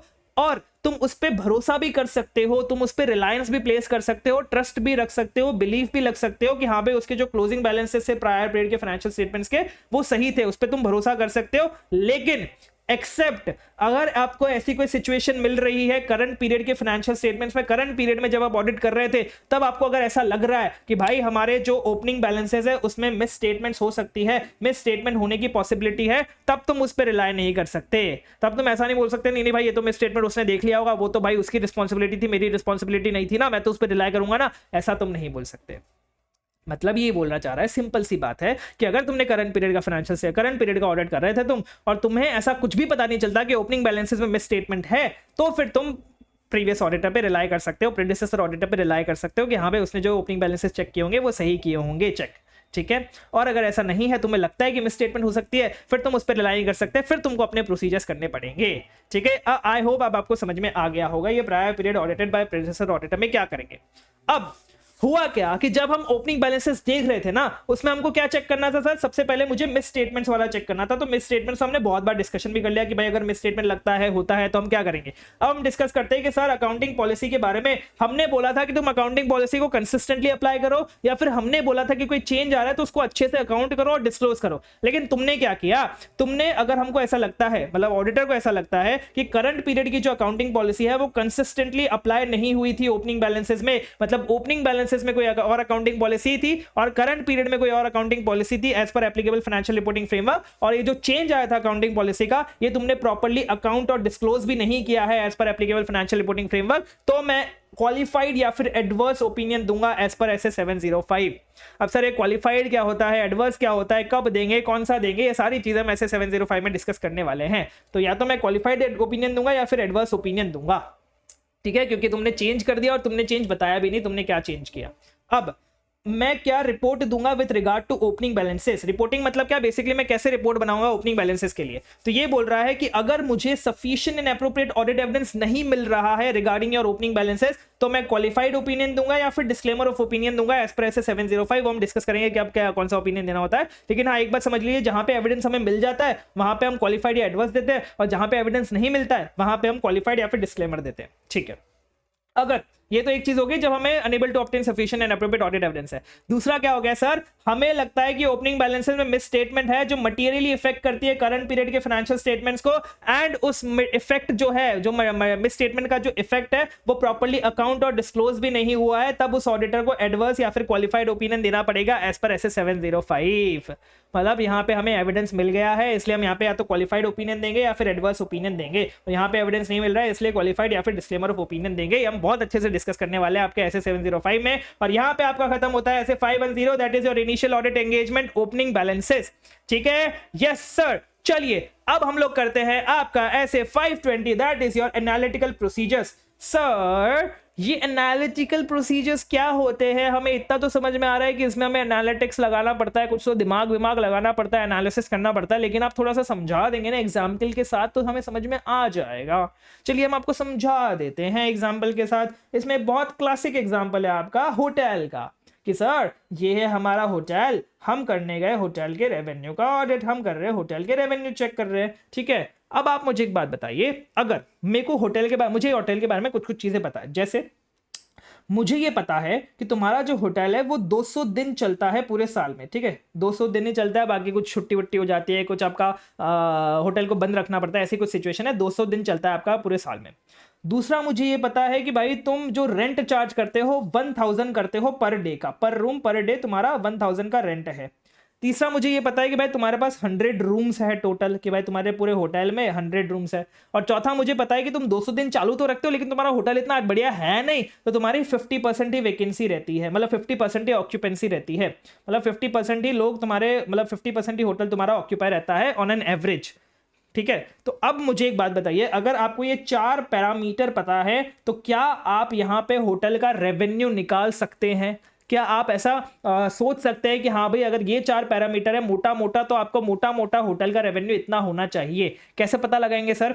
ये 200 दिन है, 200 दिन में तुम्हारा जो होटल है उसकी इतनी % ऑक्यूपेंसी रहती है, 50%, मतलब तुम्हारा होटल 100 दिन के लिए पूरा का पूरा भरा होता है, पूरा का पूरा भरा होता है, मतलब क्या तुम्हारे 100 के 100 रूम भरे हुए होते हैं, तो मतलब तुम्हारा 100 रूम 100 दिन के लिए भरे हुए होते हैं, और पर रूम पर डे के लिए तुम 1000 रुपए चार्ज करते हो, मतलब तुम्हारा जो रेवेन्यू है वो ऑलमोस्ट तुम्हारा 1 करोड़ के आसपास होना चाहिए, ठीक है। इसको आप इंटू करके देख लीजिएगा, मैं तो आपको ओरली बता रहा था, इसको आप इंटू करके देख लीजिएगा तो ऑलमोस्ट 1 करोड़ के आसपास मुझे ऐसा लगता है कि भाई इसका रेवेन्यू होना चाहिए। तो ये जो मैंने प्रोसीजर किया ना, ये जो मैंने इनसे एविडेंस लिया, ये जो मैंने इनसे जो भी डेटा वेटा लिया, फाइनेंशियल और नॉन फाइनेंशियल इंफॉर्मेशन यूज किया है, इसको हम बोलते हैं एनालिटिकल प्रोसीजर, ठीक है। ये आपका एक एग्जांपल था एनालिटिकल प्रोसीजर का, ऐसे बहुत सारे एग्जांपल हो सकते हैं। जैसे मैं आपको एकदम छोटे में बताऊं तो आप रेवेन्यू और ग्रॉस प्रॉफिट को कंपेयर कर रहे हैं कि भाई हमारे पिछले साल से इतना revenue versus gross profit ratio आ रहा है, कि हमारा रेवेन्यू अगर 100 रुपये होता है तो हमारा ग्रॉस प्रॉफिट 30 रुपये होता ही है पिछले साल से, तो इस साल भी हमारा ऐसा ही होना चाहिए। हमारा कॉस्ट ऑफ सेल्स, हमारा cost of sales divided by your revenue, फिर आपका profit divided by your revenue, कि आपका प्रॉफिट रेशियो कितना होता है हर साल, तो इस साल भी आपका प्रॉफिट रेशियो इतना होना चाहिए। तो that is your example, that are some of your examples of analytical procedure, जिससे आप समझ गए होंगे कि मैं एनालिटिकल प्रोसीजर्स क्या बात करने की कोशिश कर रहा हूं। तो जैसे ही एनालिटिकल प्रोसीजर करते हैं उससे हम एक एक्सपेक्टेशन डेवलप करते हैं कि भाई मेरी तो ये एक्सपेक्टेशन है कि तुम्हारा रेवेन्यू इतना होना चाहिए। फिर हम ये एक्सपेक्टेशन को कंपेयर करते हैं एक्चुअल चीज से कि भाई उनके बैलेंस शीट में एक्चुअल रेवेन्यू कितना आ रहा है। सपोज 95 लाख आ रहा है उनके बैलेंस शीट में एक्चुअल रेवेन्यू, तो मैं क्या, अब मुझे एक बात बताइए, अगर सपोज इसका 95 की जगह 99 रख लेते हैं। अब सपोज मैंने एक एक्सपेक्टेशन डेवलप करी कि भाई इसका 1 लाख रुपए आ रहा है, ठीक है, और इसका एक्चुअल में तो 99 लाख रुपीज ही आ रहा है, तो क्या मुझे ये 1 लाख रुपए के लिए इसके पीछे पड़ना चाहिए कि भाई 1 लाख कैसे कमा रहा है तुम्हारा, मेरे हिसाब से तो इतना आना चाहिए, तुम ये कैसे कर रहे हो, वो कैसे कर रहे हो, या फिर मुझे 1 लाख है इसलिए छोड़ के इग्नोर कर देना चाहिए। तो ये भी मेरी प्रोफेशनल जजमेंट पे डिपेंड करेगा। ठीक है, मैं आपको थोड़ा आगे का एग्जांपल दे, मतलब थोड़ा हायर चीज पर बता रहा हूं, लेकिन हाँ यहाँ पे हम बहुत अच्छे से कनेक्ट कर सकते हैं इस चीज को कि मैंने ये एक्सपेक्टेशन लगाई, एंटिटी के बैलेंस शीट में कुछ और आ रहा है, तो इन दोनों के बीच में कितना डिफरेंस है, जिस डिफरेंस को मैं इग्नोर कर सकता हूं कि भाई हाँ ठीक है 1 लाख का डिफरेंस है ना, तो मुझे चलेगा। जैसे सपोज मैंने बोला कि भाई 1 करोड़ तो मेरे हिसाब से आ रहा है, इसमें 5% का ऊपर नीचे मेरे को चलेगा, 5% के ऊपर नीचे पे मैं दिमाग नहीं लगाऊंगा। तो यहाँ पे जैसे 99 लाख है, ये तो 1% का ही नीचे है, तो मेरे को चलेगा, मैं इसमें दिमाग नहीं लगाऊंगा। तो ऐसी चीज भी मुझे डिटरमाइन करनी पड़ती है कि हाँ भाई मैंने इतना तो एक्सपेक्ट कर लिया, अब इसके ऊपर नीचे जितना भी होगा मुझे फर्क नहीं पड़ेगा। ठीक है, वो भी चीज मुझे एनालिटिकल प्रोसीजर्स में डिटरमाइन करनी पड़ती है। ठीक है, चलिए तो अब शुरू करते हैं हमारे एनालिटिकल प्रोसीजर के साथ। एनालिटिकल प्रोसीजर का मतलब क्या होता है? Evaluation of financial information. जब हम किसी फाइनेंशियल इंफॉर्मेशन का, फाइनेंशियल इंफॉर्मेशन मतलब क्या, ये हमारा जो रेवेन्यू है टोटल, जब हम किसी फाइनेंशियल इंफॉर्मेशन को इवैल्यूएट करते हैं एनालिसिस बना के, किसका एनालिसिस? प्लॉजिबल रिलेशनशिप का एनालिसिस बना के। प्लॉजिबल मतलब क्या? सारी जो भी आपके टफ टर्म्स थे वो हमने इजी टर्म्स में दिए हुए हैं, तो प्लॉजिबल का मतलब क्या होता है? Logical relationship. अब यहां पे लॉजिकल रिलेशनशिप किसका बेटा सर? ये 4 क्वांटिटी का, ये 4 मैट्रिक्स का। कौन से? आपके days, total number of days कब आप ऑपरेशन करते हैं, क्या नंबर, आपका रेवेन्यू क्या है पर डे, पर रूम, आपके कितने रूम्स है और आपकी कितनी ऑक्यूपेंसी रहती है। इन चारों का एक लॉजिकल एनालिसिस, एक लॉजिकल रिलेशनशिप बैठा के हमने एनालिसिस किया, इवैल्यूएशन किया आपके फाइनेंशियल इंफॉर्मेशन का। और ये जो हम रिलेशनशिप बैठाते हैं, ये financial and non financial data दोनों में बैठा सकते हैं। अब यहाँ पे फाइनेंशियल डेटा कौन सी होगी सर? ये आपकी 1000 रूम पर डे, ये आपकी है फाइनेंशियल डेटा, क्योंकि ये रुपीज में है। बाकी ये तीनों चीजें आपकी नॉन फाइनेंशियल डेटा है। तो आप financial data, non financial data, इन दोनों का मिक्स कंबाइन करके कैसे भी करके आप कोई लॉजिकल रिलेशनशिप बनाते हैं, जिससे आप किसी फाइनेंशियल इंफॉर्मेशन को इवैल्यूएट कर सकते हैं। उसको हम बोलते हैं एनालिटिकल प्रोसीजर। थोड़ी सी टेक्निकल डेफिनेशन हो गई, बट ये आपके लिए इंपॉर्टेंट है। ठीक है, एनालिटिकल प्रोसीजर में हम क्या करते हैं सर? इन्वेस्टिगेशन करते हैं कि जो भी हमें, अब ये जो मैंने आपको बताया ना, ये जो दोनों में डिफरेंस आ रहा है, इसको हम क्या बोलते हैं सर टेक्निकल लैंग्वेज में? फ्लक्चुएशंस। क्या बोलते हैं सर? फ्लक्चुएशंस। तो अगर कोई फ्लक्चुएशन हमें मिल रहा है तो उसको हम इन्वेस्टिगेट करेंगे। कोई ऐसी रिलेशनशिप मिल गई जो इनकंसिस्टेंट है अदर रेलेवेंट इंफॉर्मेशन के साथ, तो हम उसको इन्वेस्टिगेट करेंगे। या फिर कोई एक्सपेक्टेड वैल्यू से सिग्निफिकेंट अमाउंट से डिफर कर रहा है कि हमारा एक्सपेक्टेड वैल्यू ये है और यहां पे सपोज आपका ना रेवेन्यू आ रहा है 50 लाख रुपए, तो ये सिग्निफिकेंट अमाउंट से हमारी एक्सपेक्टेड वैल्यू से डिफर कर रहा है, तो इसको भी हम इन्वेस्टिगेट करते हैं। तो ये हमारा इन्वेस्टिगेशन भी आता है हमारे एनालिटिकल प्रोसीजर्स में। फिर एनालिटिकल प्रोसीजर्स में एंटिटी की फाइनेंशियल इंफॉर्मेशन को एज वेल एज उनके रिलेशनशिप को कंपेयर करते हैं। ठीक है, तो इसमें बहुत सारी चीजें इंक्लूड होती है आपके एनालिटिकल प्रोसीजर में। एक आपकी डेफिनेशन आ गई, फिर उन्होंने बोला कि भाई इन्वेस्टिगेशन होता है आपके फ्लक्चुएशंस का, आपके रिलेशनशिप्स का एंड आपके एक्सपेक्टेड वैल्यू से सिग्निफिकेंट अमाउंट के डिफरेंस का। और आपके एनालिटिकल प्रोसीजर्स में आपका कंपैरिजन होता है। किसका कंपैरिजन होता है सर? एंटिटी के फाइनेंशियल इंफॉर्मेशन का एंड उसकी रिलेशनशिप का। ठीक है, आई नो थोड़ा सा टेक्निकल है, लेकिन ये आपको याद रखना पड़ेगा क्योंकि एनालिटिकल प्रोसीजर्स की डेफिनेशन पूछी जा सकती है। अब इसमें मैंने आपको बताया कि भाई इसमें कंपैरिजन होता है आपके एंटिटी के फाइनेंशियल इंफॉर्मेशन का एज वेल एज रिलेशनशिप का। अब यहाँ पे इन्होंने एग्जांपल दे दिया कि कैसे हम कंपैरिजन करते हैं, फिर कैसे हम क्या क्या चीजें कंसिडर करते हैं। तो ये बोल रहा है एग्जांपल ऑफ एनालिटिकल प्रोसीजर जिसमें हम कंसिडरेशन करते हैं एंटिटी के फाइनेंशियल इंफॉर्मेशन का। ठीक है, तो क्वेश्चन आपका कब आएगा सर? क्वेश्चन में आपको क्या ध्यान देना है, क्या वो फाइनेंशियल इंफॉर्मेशन बोल रहा है या फिर क्या वो रिलेशनशिप बोल रहा है, क्योंकि ऊपर की हेडलाइन तो सेम है, एग्जांपल ऑफ एनालिटिकल प्रोसीजर जिसमें हम कंसिडरेशन रखते हैं रिलेशनशिप का, एग्जांपल ऑफ एनालिटिकल प्रोसीजर जिसमें हम कंसिडरेशन करते हैं एंटिटी के फाइनेंशियल इंफॉर्मेशन का। तो फाइनेंशियल इंफॉर्मेशन हम क्या क्या कंसिडर करते हैं सर? सबसे पहले कोई इंफॉर्मेशन, कोई कंपेरेबल इंफॉर्मेशन प्रायर पीरियड की, प्रायर पीरियड से अगर मुझे किसी को कंपेयर करना हो। दूसरा कि एक तो प्रायर पीरियड हो गया, दूसरा कोई बजट मैंने बना रखा हो, कोई एंटिसिपेटेड रिजल्ट मैंने बना रखा हो कि भाई मुझे लगता है कि इतना होने वाला है, और फिर एक्चुअली में हम कंपेयर करेंगे कि भाई उतना हुआ या फिर नहीं हुआ, सच एज बजट या फिर फोरकास्ट। और तीसरा, अगर मेरे पास पिछला डेटा भी नहीं है, आगे वाला डेटा भी मैंने नहीं बनाया, तो मेरा करंट में मेरा कोई और इंडस्ट्री इंफॉर्मेशन है मेरे पास कि भाई पूरा इंडस्ट्री लेवल पे इतना होता है तुम्हारा प्रॉफिट, पूरे इंडस्ट्री लेवल पे ग्रॉस प्रॉफिट इतना होता है, तो उससे कंपेयर करना। ठीक है, कंपैरिजन, जैसे कंपैरिजन कर रहा हूं मैं entity ratio of sales with trade receivables with industry average, industry average से बेसिकली कोई भी रेशियो को कंपेयर करना। तो ये तीन चीजें मैं कर सकता हूं मेरे कंपैरिजन ऑफ फाइनेंशियल इंफॉर्मेशन में। मतलब एग्जांपल दे रहे लोग, ये एग्जॉस्टिव लिस्ट नहीं है, 100% लिस्ट नहीं है, बट एग्जांपल दिया इन्होंने कि भाई तुम प्रीवियस ईयर से कंपेयर कर लो, बजट से कंपेयर कर लो, या फिर किसी इंडस्ट्री इंफॉर्मेशन से कंपेयर कर लो। ठीक है, और रिलेशनशिप की बात करूं तो रिलेशनशिप में बोल रहा है कि भाई जो भी हमारे एलिमेंट्स होते हैं फाइनेंशियल इंफॉर्मेशन से, जो हमारा प्रेडिक्टेबल पैटर्न के बेसिस पे चलते हैं, मतलब वो फाइनेंशियल इंफॉर्मेशन जिसको हम प्रेडिक्ट कर सकते हैं थोड़ा बहुत। जैसे ये वाली जो फाइनेंशियल इंफॉर्मेशन थी, ये जो हमारी फाइनेंशियल इंफॉर्मेशन थी, इसको हम प्रेडिक्ट कर सकते हैं, इसके बेसिस पे, ये जो भी हमें इंफॉर्मेशन मिला उसके बेसिस पे हम प्रेडिक्ट कर सकते हैं।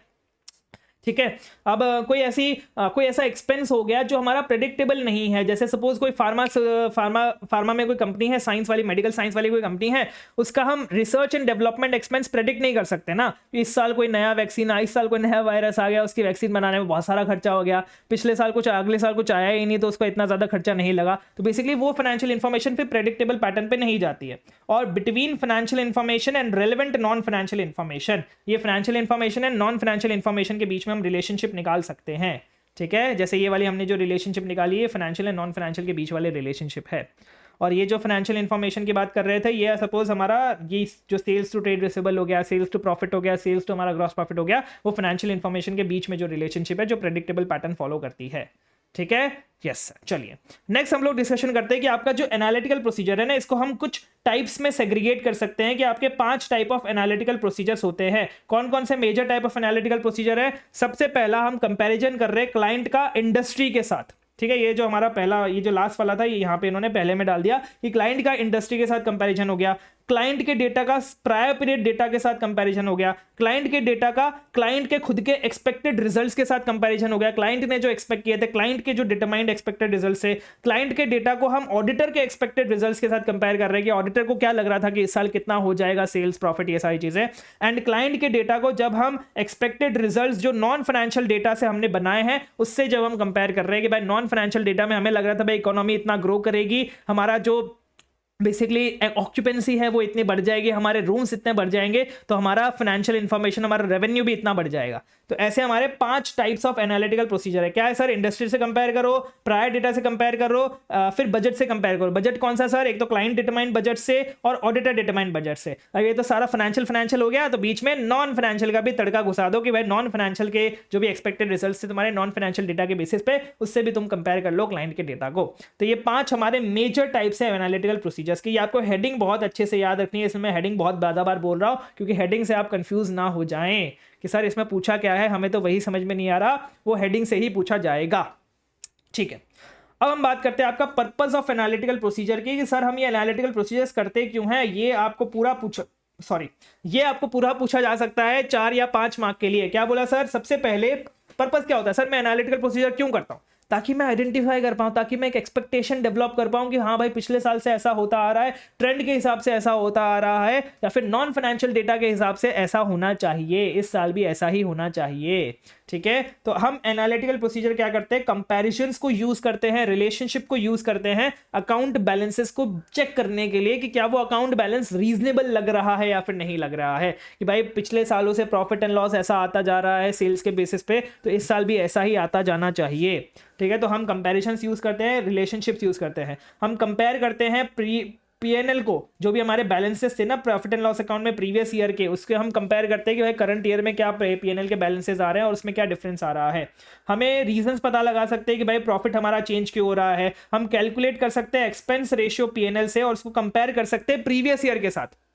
पहले हमने ये चेक करा कि भाई प्रॉफिट क्यों चेंज हो रहा है, फिर हम एक्सपेंस रेशियो चेक करेंगे, पीएनएल को कंपेयर करेंगे प्रीवियस ईयर के साथ, ये पता लगाने के लिए कि भाई जो हमारे एक्सपेंसेस हैं वो कैसे चेंज हो रहे हैं with respect to our sales, मतलब सेल्स के रिलेशन में हमारे एक्सपेंसेस कितने चेंज हो रहे हैं। अगर ये डिफरेंस बहुत ज्यादा मटीरियल है तो हम तो हम पता लगाएंगे रीजंस के बारे में कि भाई हमारे एक्सपेंसेस में जो डिफरेंस आ रहा है वो इतना ज्यादा मटीरियल क्यों है, एंड हम ये देखेंगे कि क्या कोई अकाउंट मैनिपुलेटेड हो सकता है क्या, कि हमारे प्रॉफिट्स को बढ़ाने के लिए, दबाने के लिए क्या कोई एक्सपेंस में इन्होंने मैनिपुलेशन किया है कि नहीं किया है, वो हम चेक कर पाएंगे एक्सपेंस रेशियो को कैलकुलेट करके।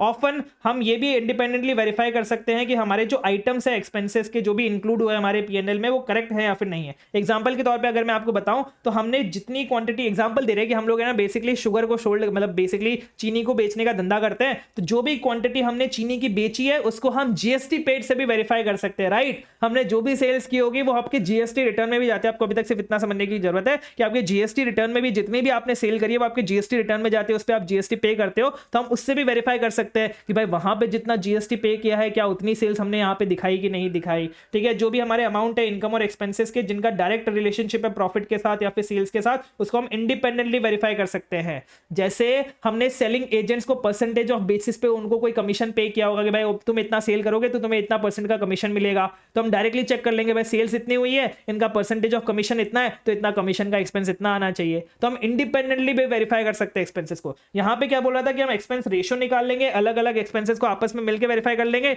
यहां पे बोल रहा है कि हम इंडिपेंडेंटली भी वेरीफाई कर सकते हैं हमारे एक्सपेंसेस को, ठीक है। ये सारी चीजों से करने से क्या होगा सर, ये सारी चीजों करने से हमें आइडेंटिफाई होगा कोई ऐसा अनयूजुअल ट्रांजैक्शन है, कोई ऐसा अनयूजुअल इवेंट है जिसमें हमारे ऑडिट इंप्लीकेशंस हो सकते हैं, जिसमें कुछ गड़बड़ हो सकती है जो हमारे ऑडिट के इंपैक्ट डाल सकते हैं, ऑडिट पे इंपैक्ट डाल सकते हैं। वैसे कोई ट्रांजैक्शंस, वैसे कोई अनयूजुअल ट्रांजैक्शन या इवेंट्स है या फिर नहीं है, इसके एग्जिस्टेंस के बारे में एनालिटिकल प्रोसीजर्स हमें बता सकता है, ठीक है। ये है हमारा एनालिटिकल प्रोसीजर, ये हमारा पर्पस ऑफ एनालिटिकल प्रोसीजर। ऐसा आपको 4-5 मार्क का क्वेश्चन आएगा, तो आपको याद रखना है कंपैरिजन रिलेशनशिप यूज करते हैं, पीएनएल को कंपेयर करते हैं, पहले एक्सपेंस रेशियो को कंपेयर करते हैं, फिर इंडिपेंडेंटली वेरीफाई करते हैं आपके इनकम और एक्सपेंस आइटम्स को, और फिर हमें बताते हैं कोई अनयूजुअल ट्रांजैक्शन एंड इवेंट्स के बारे में। ये 4 पॉइंट है आपके, ठीक है। Yes sir. नेक्स्ट हम बात करते हैं सर ये कब करना है, टाइमिंग क्या है हमारे एनालिटिकल प्रोसीजर्स की। तो हमें ये हर टाइम करते रहना है, सिर्फ और सिर्फ प्लानिंग के टाइम नहीं करना है। आपको याद आ रहा होगा analytical procedure to be used as substantive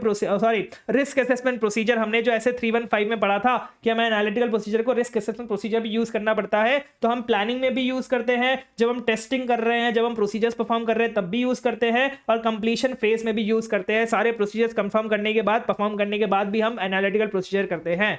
तो ये 3 फेजेस में आपका एनालिटिकल प्रोसीजर यूज करता है।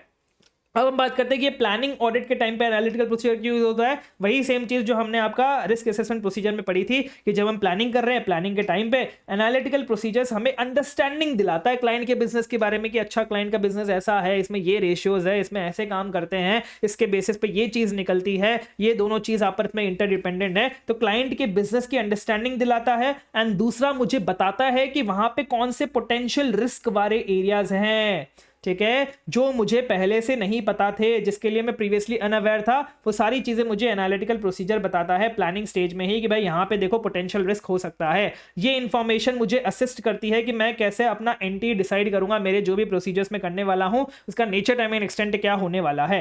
और ये जो हम प्लानिंग में एनालिटिकल प्रोसीजर को यूज करते हैं, ये फाइनेंशियल डेटा को भी यूज करता है, नॉन फाइनेंशियल डेटा को भी यूज करता है। जैसे मैं आपको एक और एग्जांपल दूं तो नंबर ऑफ एम्प्लॉइज के बेसिस पे हमने चेक कर लिया कि आपके जो एम्प्लॉय बेनिफिट एक्सपेंसेस है वो कितने हैं, कि भाई आपके पिछले साल इतने थे, पिछले साल अगर आपके एम्प्लॉइज बढ़ गए, इस साल आपके एम्प्लॉइज बढ़ गए तो आपका एम्प्लॉय बेनिफिट एक्सपेंसेस भी बढ़ना चाहिए। इस साल आपके एम्प्लॉइज कम हो गए तो आपका एम्प्लॉय बेनिफिट एक्सपेंसेस भी कम होना चाहिए। तो ऐसे भी मैं चेक कर सकता हूं। तो ये एपी इन प्लानिंग ऑडिट हमें हेल्प करता है। नेक्स्ट हम बात करते हैं सर, अभी तक हमने क्या पढ़ा था कि हम एनालिटिकल प्रोसीजर्स को risk assessment procedure as a risk assessment procedure use कर रहे थे। फिर मैंने आपको बताया कि जब हम फर्दर ऑडिट प्रोसीजर में आते हैं तो आपका टीओसी होता है, सब्सटैंटिव प्रोसीजर होता है। सब्सटैंटिव प्रोसीजर्स में आपका टीओडी होता है, सब्सटैंटिव एनालिटिकल प्रोसीजर्स होता है। तो ये अब हम बात करने वाले हैं आपके सब्सटैंटिव एनालिटिकल प्रोसीजर्स की, कि हमारे जो सब्सटैंटिव प्रोसीजर्स होते हैं असर्शन लेवल पे, उसमें हम टीओडी भी कर सकते हैं, सैप भी कर सकते हैं, फिर दोनों भी कर सकते हैं। सर सैप का मतलब क्या हो गया, यहाँ पे आप लिख लेंगे इसको SAP सब्सटैंटिव एनालिटिकल प्रोसीजर्स। तो आप TOD भी कर सकते हैं, SAP भी कर सकते हैं, फिर दोनों भी कर सकते हैं।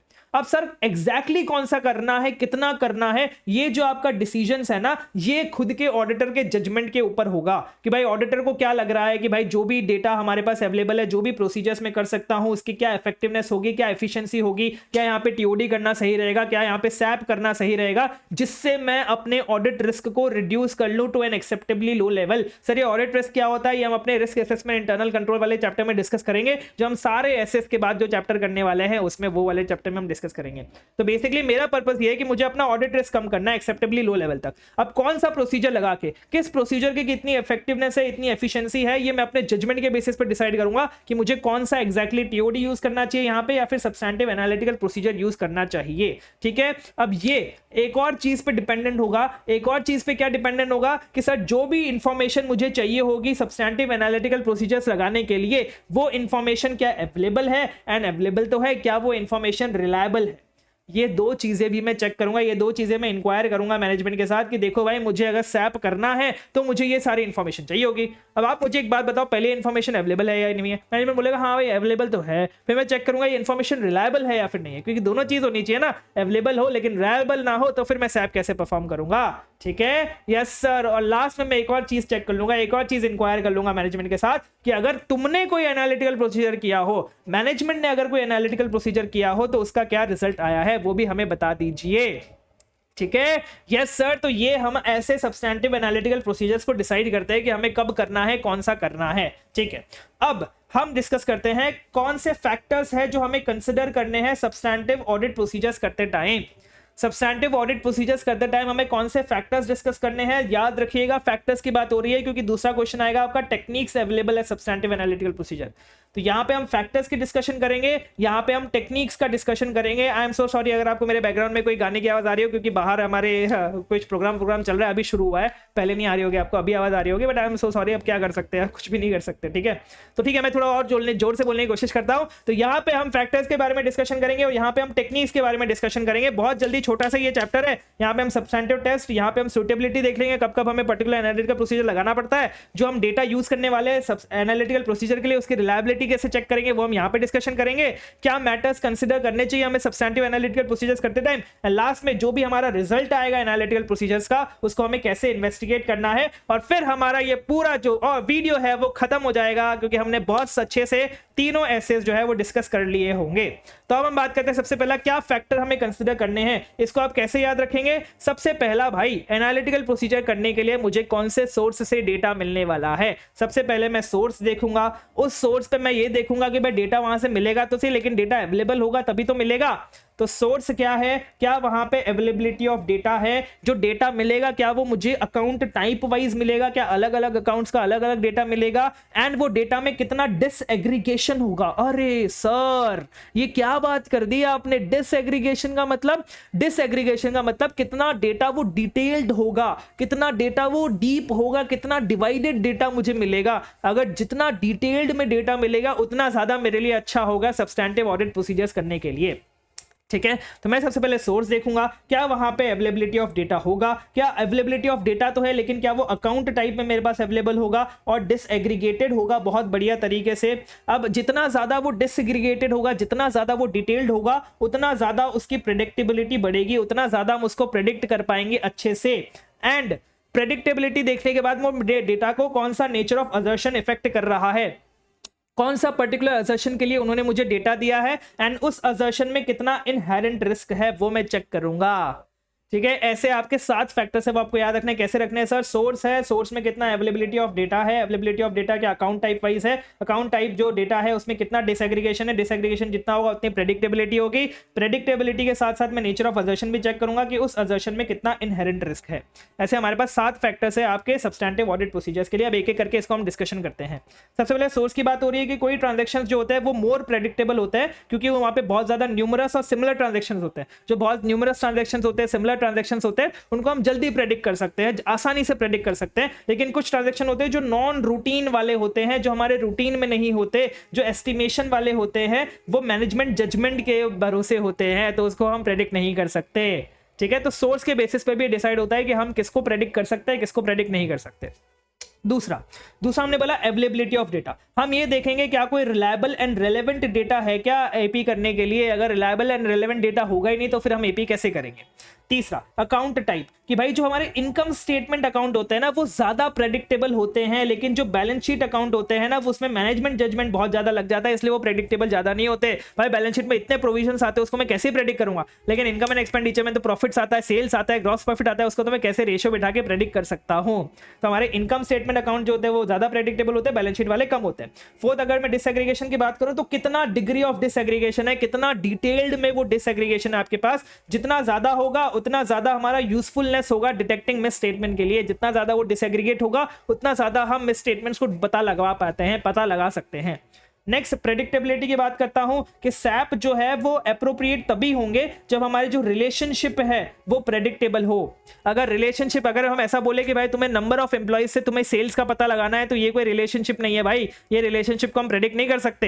ये कोई रिलेशनशिप है तुम्हारे नंबर ऑफ एम्प्लॉइज से हम सेल्स का कैसे पता लगाएंगे, तो इसको हम प्रेडिक्ट नहीं कर सकते। तो हम प्रेडिक्टेबिलिटी भी देखेंगे भाई इंफॉर्मेशन के बीच में कितनी प्रेडिक्टेबिलिटी है।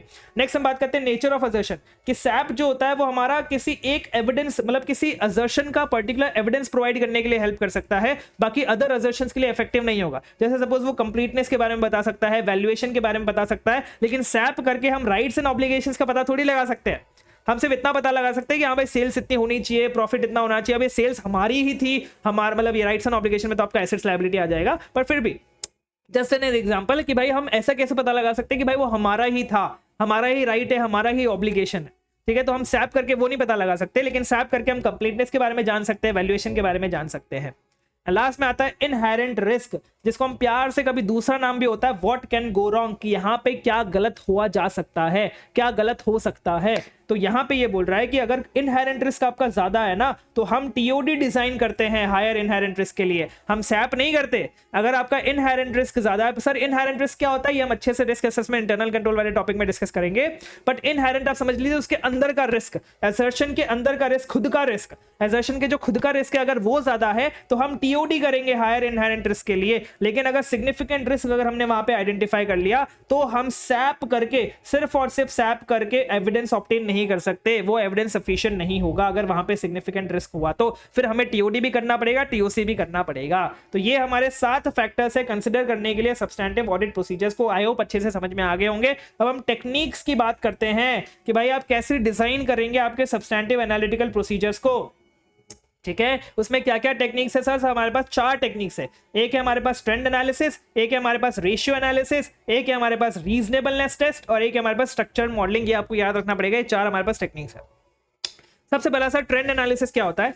ये एक कॉमनली यूज्ड टेक्निक है, आपको एमसीक्यू में पूछ सकता है। ये कॉमनली यूज्ड टेक्निक है, इसमें हम कंपेयर करते हैं, जो मैं आपको सारे एनालिटिकल प्रोसीजर बताया ना वो सारे मोस्टली आपके ट्रेंड वाले ही थे, कि हम कंपेयर करते हैं करंट डेटा को प्रायर पीरियड से, या फिर जो भी हमारा ट्रेंड बन रहा है ना पिछले 2 और मोर प्रायर पीरियड से, उससे कंपेयर करते हैं। ठीक है, हम इवेल्युएट करते हैं कि क्या हमारे जो करंट बैलेंस है वो उस ट्रेंड के साथ ही चल रहे हैं या फिर नहीं चल रहे, क्या कोई बहुत ज्यादा फ्लक्चुएशन आ रहा है या फिर नहीं आ रहा है। तो बेसिकली पुराने पीरियड को जब हम करंट पीरियड से कंपेयर करते हैं तो उसको हम ट्रेंड एनालिसिस बोलते हैं।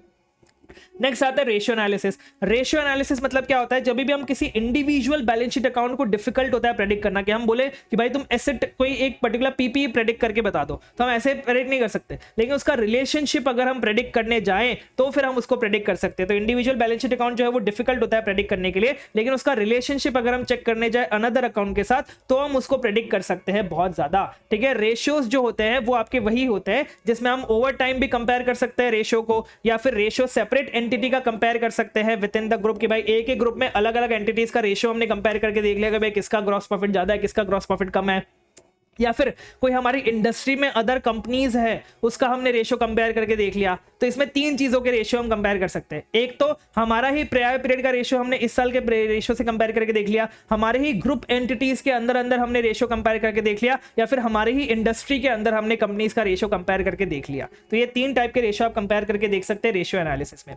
नेक्स्ट आते हैं रीजनेबलनेस टेस्ट में। अब रीजनेबलनेस टेस्ट में क्या होता है? जैसे ट्रेंड एनालिसिस में हम क्या करते हैं, फाइनेंशियल इंफॉर्मेशन का ट्रेंड देखते हैं कि भाई इतना सेल्स आ रहा है, इतना सेल्स आ रहा है, तो इस साल भी इतना सेल्स आना चाहिए। लेकिन रीजनेबलनेस एनालिसिस में हम नॉन फाइनेंशियल डेटा का यूज करते हैं।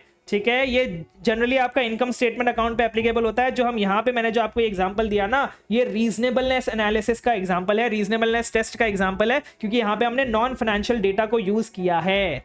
ठीक है, यस सर, ये जहां पे हम नॉन फाइनेंशियल डेटा को यूज कर लेंगे वो आपका रीजनेबलनेस टेस्ट हो जाएगा। स्ट्रक्चरल मॉडलिंग क्या होता है? ये एक स्टैटिस्टिकल मॉडल होता है, फाइनेंशियल और नॉन फाइनेंशियल डेटा को यूज करता है प्रायर पीरियड अकाउंटिंग का to predict current period account balances. जैसे मैं आपको एग्जांपल बताऊं, अगर आपने पढ़ा हो मैथ्स में regression analysis x plus b y ऐसे करके हम कुछ प्रेडिक्ट करते थे, कुछ निकालते थे, इसमें x बताओ क्या है, तो वो हमारे स्ट्रक्चरल मॉडलिंग का पार्ट है कि हमने प्रायर पीरियड के financial and non financial data को यूज करके कुछ स्ट्रक्चर स्टैटिस्टिकल मॉडल बना के करंट पीरियड का डेटा प्रेडिक्ट कर लिया, तो उसको हम बोलते हैं स्ट्रक्चरल मॉडलिंग। ठीक है, यस सर, ये आपके 4 टेक्निक है सर, एक है ट्रेंड एनालिसिस, एक है आपका रेशियो एनालिसिस, एक है रीजनेबलनेस टेस्ट और एक है आपका स्ट्रक्चरल मॉडलिंग। नेक्स्ट हम लोग डिस्कशन करते हैं सर, एपी को अगर हमको यूज करना है एज ए सब्सटैंटिव टेस्ट, मतलब अगर हमें as a substantive procedure, analytical procedure को यूज करना है, तब हमें क्या क्या चीजें करनी पड़ेंगी। सबसे पहला मैं ये देखूंगा क्या वो मेरे लिए सुइटेबल है, क्या वो पर्टिकुलर एनालिटिकल प्रोसीजर्स मेरे लिए सुइटेबल है उस रोम के लिए या फिर टीओडी करने के लिए। ठीक है, जो भी मैंने रोमम किया है, जो भी मेरा रोमम है, जो भी लो है, मॉडरेट है, हाई है, जो भी मैंने टीओडी किया है, उसके जो भी रिजल्ट्स निकले हैं, उस हिसाब से लिए क्या वो पर्टिकुलर एनालिटिकल प्रोसीजर्स मेरे लिए सुइटेबल है या फिर नहीं है। अगर वो सुइटेबल है, हाँ मुझे लगता है कि हाँ भाई ये एनालिटिकल प्रोसीजर मेरे लिए सुइटेबल है, तो मैं देखूंगा कि भाई उसके लिए जो डेटा चाहिए उसकी रिलायबिलिटी कितनी है, उसको इवेल्युएट करूंगा। ठीक है, उसकी रिलायबिलिटी ऑफ डेटा क्या है, क्योंकि भाई वो मुझे सुटेबल तो है लेकिन उसके लिए जो डेटा चाहिए वो भी तो रिलायबल होना चाहिए ना, तो उसकी रिलायबिलिटी ऑफ डेटा को इवैल्यूएट करूंगा। फिर मैं एक डेवलप करूंगा एक्सपेक्टेशन कि भाई मेरे हिसाब से एक्सपेक्टेशन क्या होनी चाहिए। जैसे मैंने यहाँ पे एक्सपेक्टेशन डेवलप करी थी, वैसे ही मैं एक एक्सपेक्टेशन डेवलप करूंगा रिकॉर्डेड अमाउंट की, एंड ये देखूंगा कि क्या वो एक्सपेक्टेशन इतनी प्रिसाइज है, इतनी एग्जैक्ट है कि अगर मैं मिस स्टेटमेंट्स आइडेंटिफाई कर सकता हूं या फिर नहीं कर सकता। मतलब यहां पे अगर आप देखेंगे ना, यहां पे अगर मैं आपको बताऊं कि ये वाली जो एक्सपेक्टेशन मैंने डेवलप करी है ये सफिशिएंटली प्रिसाइज है कि इससे मैं मटेरियल मिस स्टेटमेंट्स आइडेंटिफाई कर सकता हूं कि अगर ये बहुत ज्यादा डिफरेंट है तो मैं ऐसा बोल सकता हूं भाई कुछ तो गड़बड़ है, कुछ तो मटेरियल मिस स्टेटमेंट है, क्योंकि ये मैंने बहुत एग्जैक्ट कैलकुलेशन किया है। अब सपोज यहां पे मेरे पास ये ऑक्यूपेंसी वाला होता ही नहीं, मेरे को पता ही नहीं होता कि भाई ऑक्यूपेंसी कितनी है, फिर मैं अपने अजम्पशन के बेसिस पे करता कि भाई ये वाला होटल है, यहाँ पे इतने आजू बाजू के होटल में इतनी ऑक्यूपेंसी रहती है तो इसकी भी इतनी रहनी चाहिए, फिर जो मेरा अमाउंट आता ना वो इतना सफिशिएंटली प्रिसाइज नहीं होता जिससे मैं ऐसा बता सकूं कि हाँ भाई ये अमाउंट आया है, इसके ऊपर नीचे होगा तो मटेरियल मिसस्टेटमेंट्स होगी।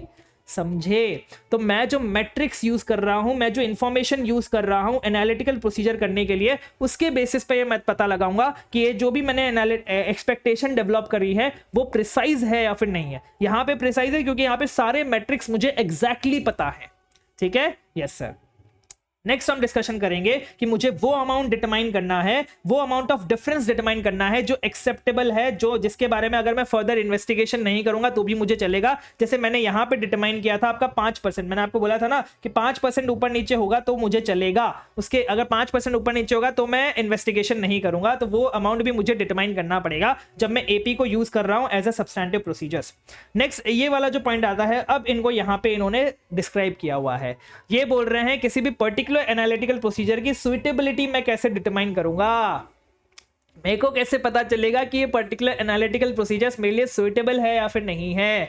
तो ये पॉइंट्स आपको लिखने पड़ेंगे जब ऐसा कोई क्वेश्चन आ जाए suitability of particular analytical procedures के ऊपर। तो ये बोल रहा है कि भाई एनालिटिकल प्रोसीजर जो होते हैं ना वो हमारे generally large volume of transaction पे लगते हैं, जब बहुत सारे ट्रांजेक्शन होते हैं, बड़े बड़े ट्रांजेक्शन नहीं बोल रहा मैं, लार्ज वॉल्यूम बोला है, मतलब जब बहुत सारे ट्रांजैक्शंस होते हैं, सॉरी, जब बहुत सारे ट्रांजैक्शंस होते हैं तब वहां पे आपके एनालिटिकल प्रोसीजर्स ज्यादा लगते हैं, क्योंकि वो जो आपके बड़े बड़े बहुत सारे ट्रांजैक्शंस होते हैं वो प्रेडिक्टेबल होते हैं।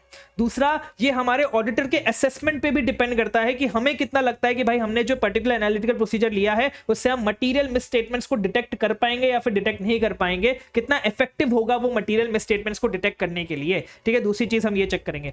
तीसरी चीज, different types of analytical procedures हमें डिफरेंट लेवल ऑफ एश्योरेंस देते हैं।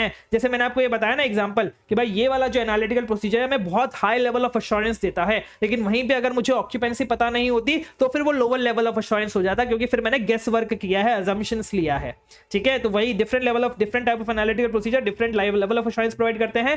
दूसरा, ये हमारे नेचर ऑफ असर्शन और रोमम पे भी डिपेंड करता है कि हमें कौन सा एनालिटिकल प्रोसीजर यूज करना चाहिए। अगर हमें लगता है यहाँ पे इतना ज्यादा रोमम है नहीं तो मुझे इतना अच्छा डिटेल्ड वाला एनालिटिकल प्रोसीजर करने की जरूरत भी नहीं पड़ेगी।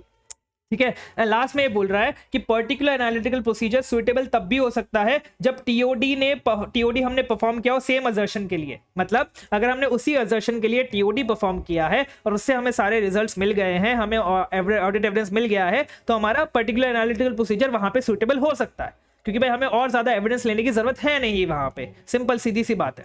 तो हम क्या चेक करें सर, सुइटेबिलिटी, उसमें लार्ज वॉल्यूम ऑफ ट्रांजैक्शन पे ज्यादा सुइटेबल होता है। हम चेक करेंगे मटेरियल मिसस्टेटमेंट्स पता लगा सकते हैं, different type of analytical procedure में डिफरेंट लेवल ऑफ एश्योरेंस देते हैं। दूसरा हमारे नेचर ऑफ असर्शन एंड रोमम के बेसिस पे भी हम डिसाइड करेंगे, एंड क्या टीओडी से हमें उस सेम असर्शन पे कोई ऑडिट एविडेंस मिला है या फिर नहीं मिला, उसके बेसिस पे भी हम सुइटेबिलिटी डिटरमाइन करेंगे पर्टिकुलर एनालिटिकल प्रोसीजर की for given assertion.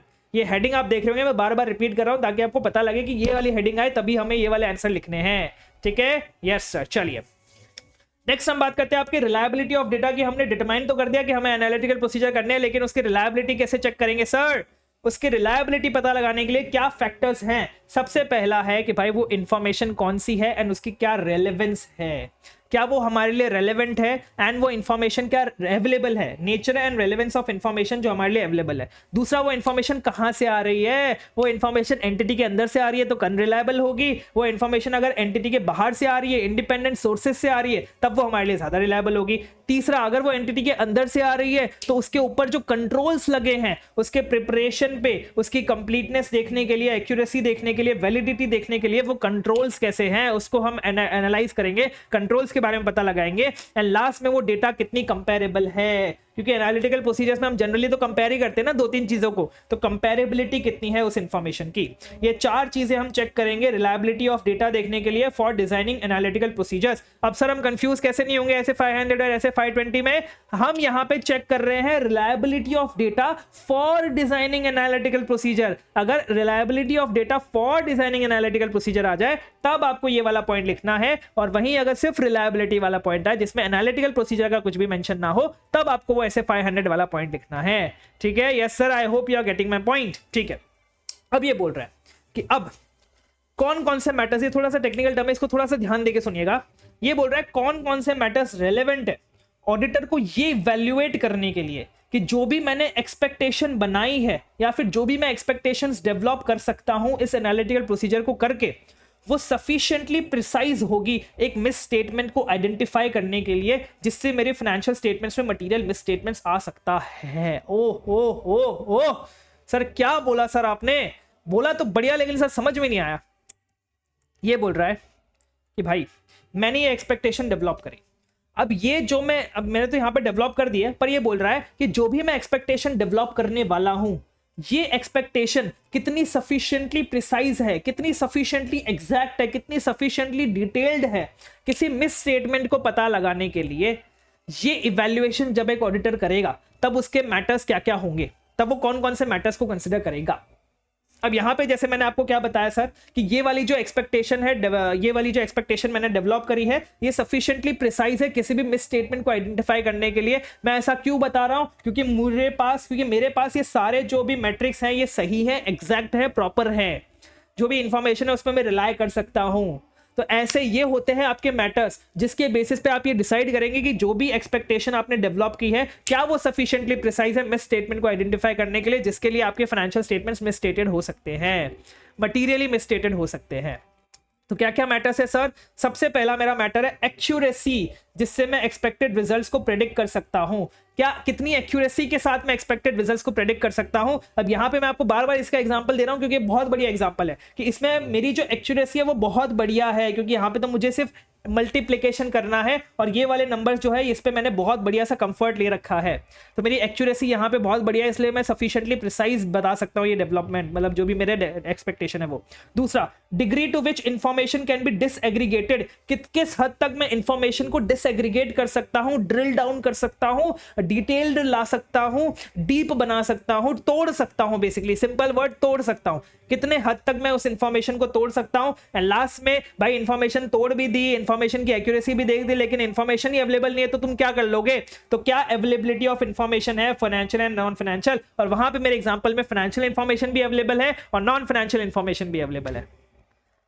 I hope आपको ये वाला पॉइंट भी अच्छे से क्लियर हो गया होगा। भाई मुझे पता लगाना है कि भाई क्या मैं उस एक्सपेक्टेशन जो मैंने डेवलप करी है उसको क्या वो इतनी सफिशिएंटली प्रिसाइज हो पाएगी जिससे मैं एक मिस स्टेटमेंट को आइडेंटिफाई कर पाऊं। तो इसमें मुझे क्या मैटर्स कंसिडर करने पड़ेंगे, ये 3 मैटर्स कंसिडर करने पड़ेंगे। क्या एक्यूरेसी है जिससे मैं प्रेडिक्ट कर सकता हूँ कि कहाँ किस हद तक मैं डिसएग्रीगेट कर सकता हूँ, एंड क्या अवेलेबिलिटी है उस इंफॉर्मेशन की। अब मैंने सब कुछ कर लिया सर, आपने जो भी बोला मैंने सब कुछ कर लिया। अब ऐसे 520 में हम रिजल्ट्स की बात करते हैं कि अब हम आगे रिजल्ट्स के बारे में, एनालिटिकल प्रोसीजर के, इसको मुझे इन्वेलुएट करना है, इन्वेस्टिगेट करना है। अब अगर मैंने जो एनालिटिकल प्रोसीजर किया वो ऐसे फ्लक्चुएशंस के बारे में बताता है या फिर ऐसे रिलेशनशिप्स के बारे में बताता है जो इनकंसिस्टेंट है मेरे अदर इंफॉर्मेशन के साथ, या फिर जो डिफर करती है एक्सपेक्टेड वैल्यू से सिग्निफिकेंट अमाउंट तक, मतलब मैंने जो अभी 1 करोड़ का आपका एक्सपेक्टेशन बनाया वो आपका इतना फ्लक्चुएट कर रहा है, इतना सिग्निफिकेंट अमाउंट से डिफर कर रहा है, 50 लाख का आपके आ गया एक्चुअल रेवेन्यू आपके balance profit and loss account में, तो भाई ये डिफर कर रहा है एक्सपेक्टेड वैल्यू से बाय अ सिग्निफिकेंट अमाउंट, तो हमें इन्वेस्टिगेट करना पड़ेगा उन डिफरेंसेस को, हमें ये डिफरेंसेस को इन्वेस्टिगेट करना पड़ेगा। हम उनको डायरेक्टली मटेरियल मिसस्टेटमेंट नहीं बोल सकते, हमें पहले उनको इन्वेस्टिगेट करना पड़ेगा। कैसे इन्वेस्टिगेट करेंगे सर? मैनेजमेंट से पूछेंगे, हम बोलेंगे देखो भाई मैनेजमेंट मैंने चेक किया, मेरे हिसाब से तो भाई 1 करोड़ रेवेन्यू होना चाहिए, तू 50 लाख रेवेन्यू बोल रहा है, तू ऐसे कैसे 50 लाख बोल रहा है भाई, क्या कुछ गड़बड़ है क्या, कुछ मैंने गलत कर दिया क्या? तो पहले हम इंक्वायरी करेंगे मैनेजमेंट की एंड अप्रोप्रिएट एविडेंस लेंगे, उनके जो भी रिस्पॉन्सेज है उसके हिसाब से वो बोलेंगे नहीं भाई आपने ये गलत ले लिया, ये गलत ले लिया, तो उसके हम एविडेंस ले लेंगे कि हाँ भाई हमने सच में गलत लिया था। दूसरा, हम अदर ऑडिट प्रोसीजर्स परफॉर्म करेंगे सर्कमस्टेंसेस के हिसाब से। अदर ऑडिट प्रोसीजर्स का परफॉर्म करेंगे सर, सबसे पहला जब मैनेजमेंट से हम एक्सप्लेनेशन मांगने गए, इंक्वायरी मांगने गए, तो मैनेजमेंट वो एक्सप्लेनेशन ही प्रोवाइड नहीं कर रहा, या फिर दूसरा जो एक्सप्लेनेशन मैनेजमेंट ने प्रोवाइड किया है और दूसरा जो भी हमने एविडेंस लिया था उनके रिस्पॉन्सेस का वो हमें एडिक्वेट नहीं लग रहा है, या तो मैनेजमेंट एक्सप्लेनेशन ही प्रोवाइड नहीं कर रहा है या फिर जो भी एक्सप्लेनेशन उन्होंने प्रोवाइड किया, जो भी एविडेंस हमें मिला है वो हमें एडिक्वेट नहीं लग रहा है, तो हम अदर ऑडिट प्रोसीजर्स परफॉर्म करेंगे। ठीक है, यस सर। तो ये था आपका ऐसे 520। आई होप आपको अच्छे से 505, 510 एंड 520 बहुत अच्छे समझ में आ गया होगा। अगर पसंद आया तो प्लीज लाइक कर दीजिएगा। लाइक टारगेट हम रखते हैं 100 लाइक्स का, मुझे पूरी उम्मीद है आप लाइक टारगेट जरूर अचीव करा देंगे, जैसे आपने पिछले लाइक टारगेट अचीव कराए हैं। अपने दोस्तों के साथ भी शेयर कर दीजिएगा, कमेंट में लिख दीजिएगा हम सीए बनेंगे, ताकि जो भी ये वीडियो देखे उसको मोटिवेशन आ जाए कि वो भी सीए बनेगा। अपने दोस्तों के साथ भी शेयर कर दीजिएगा। इस बार आपके लिए बहुत जल्दी हमारा question bank test series and exam oriented batch launch होने वाला है। उसके लिए आप नीचे हमारे Telegram channel and WhatsApp channel पे फॉलो कर सकते हैं, वहां पे आपको हैंडरिटन नोट्स की भी लिंक मिल जाएगी। इस बार ऑडिट में एग्जामिनेशन पार बस दुआ में याद रखना। Thank you, bye bye.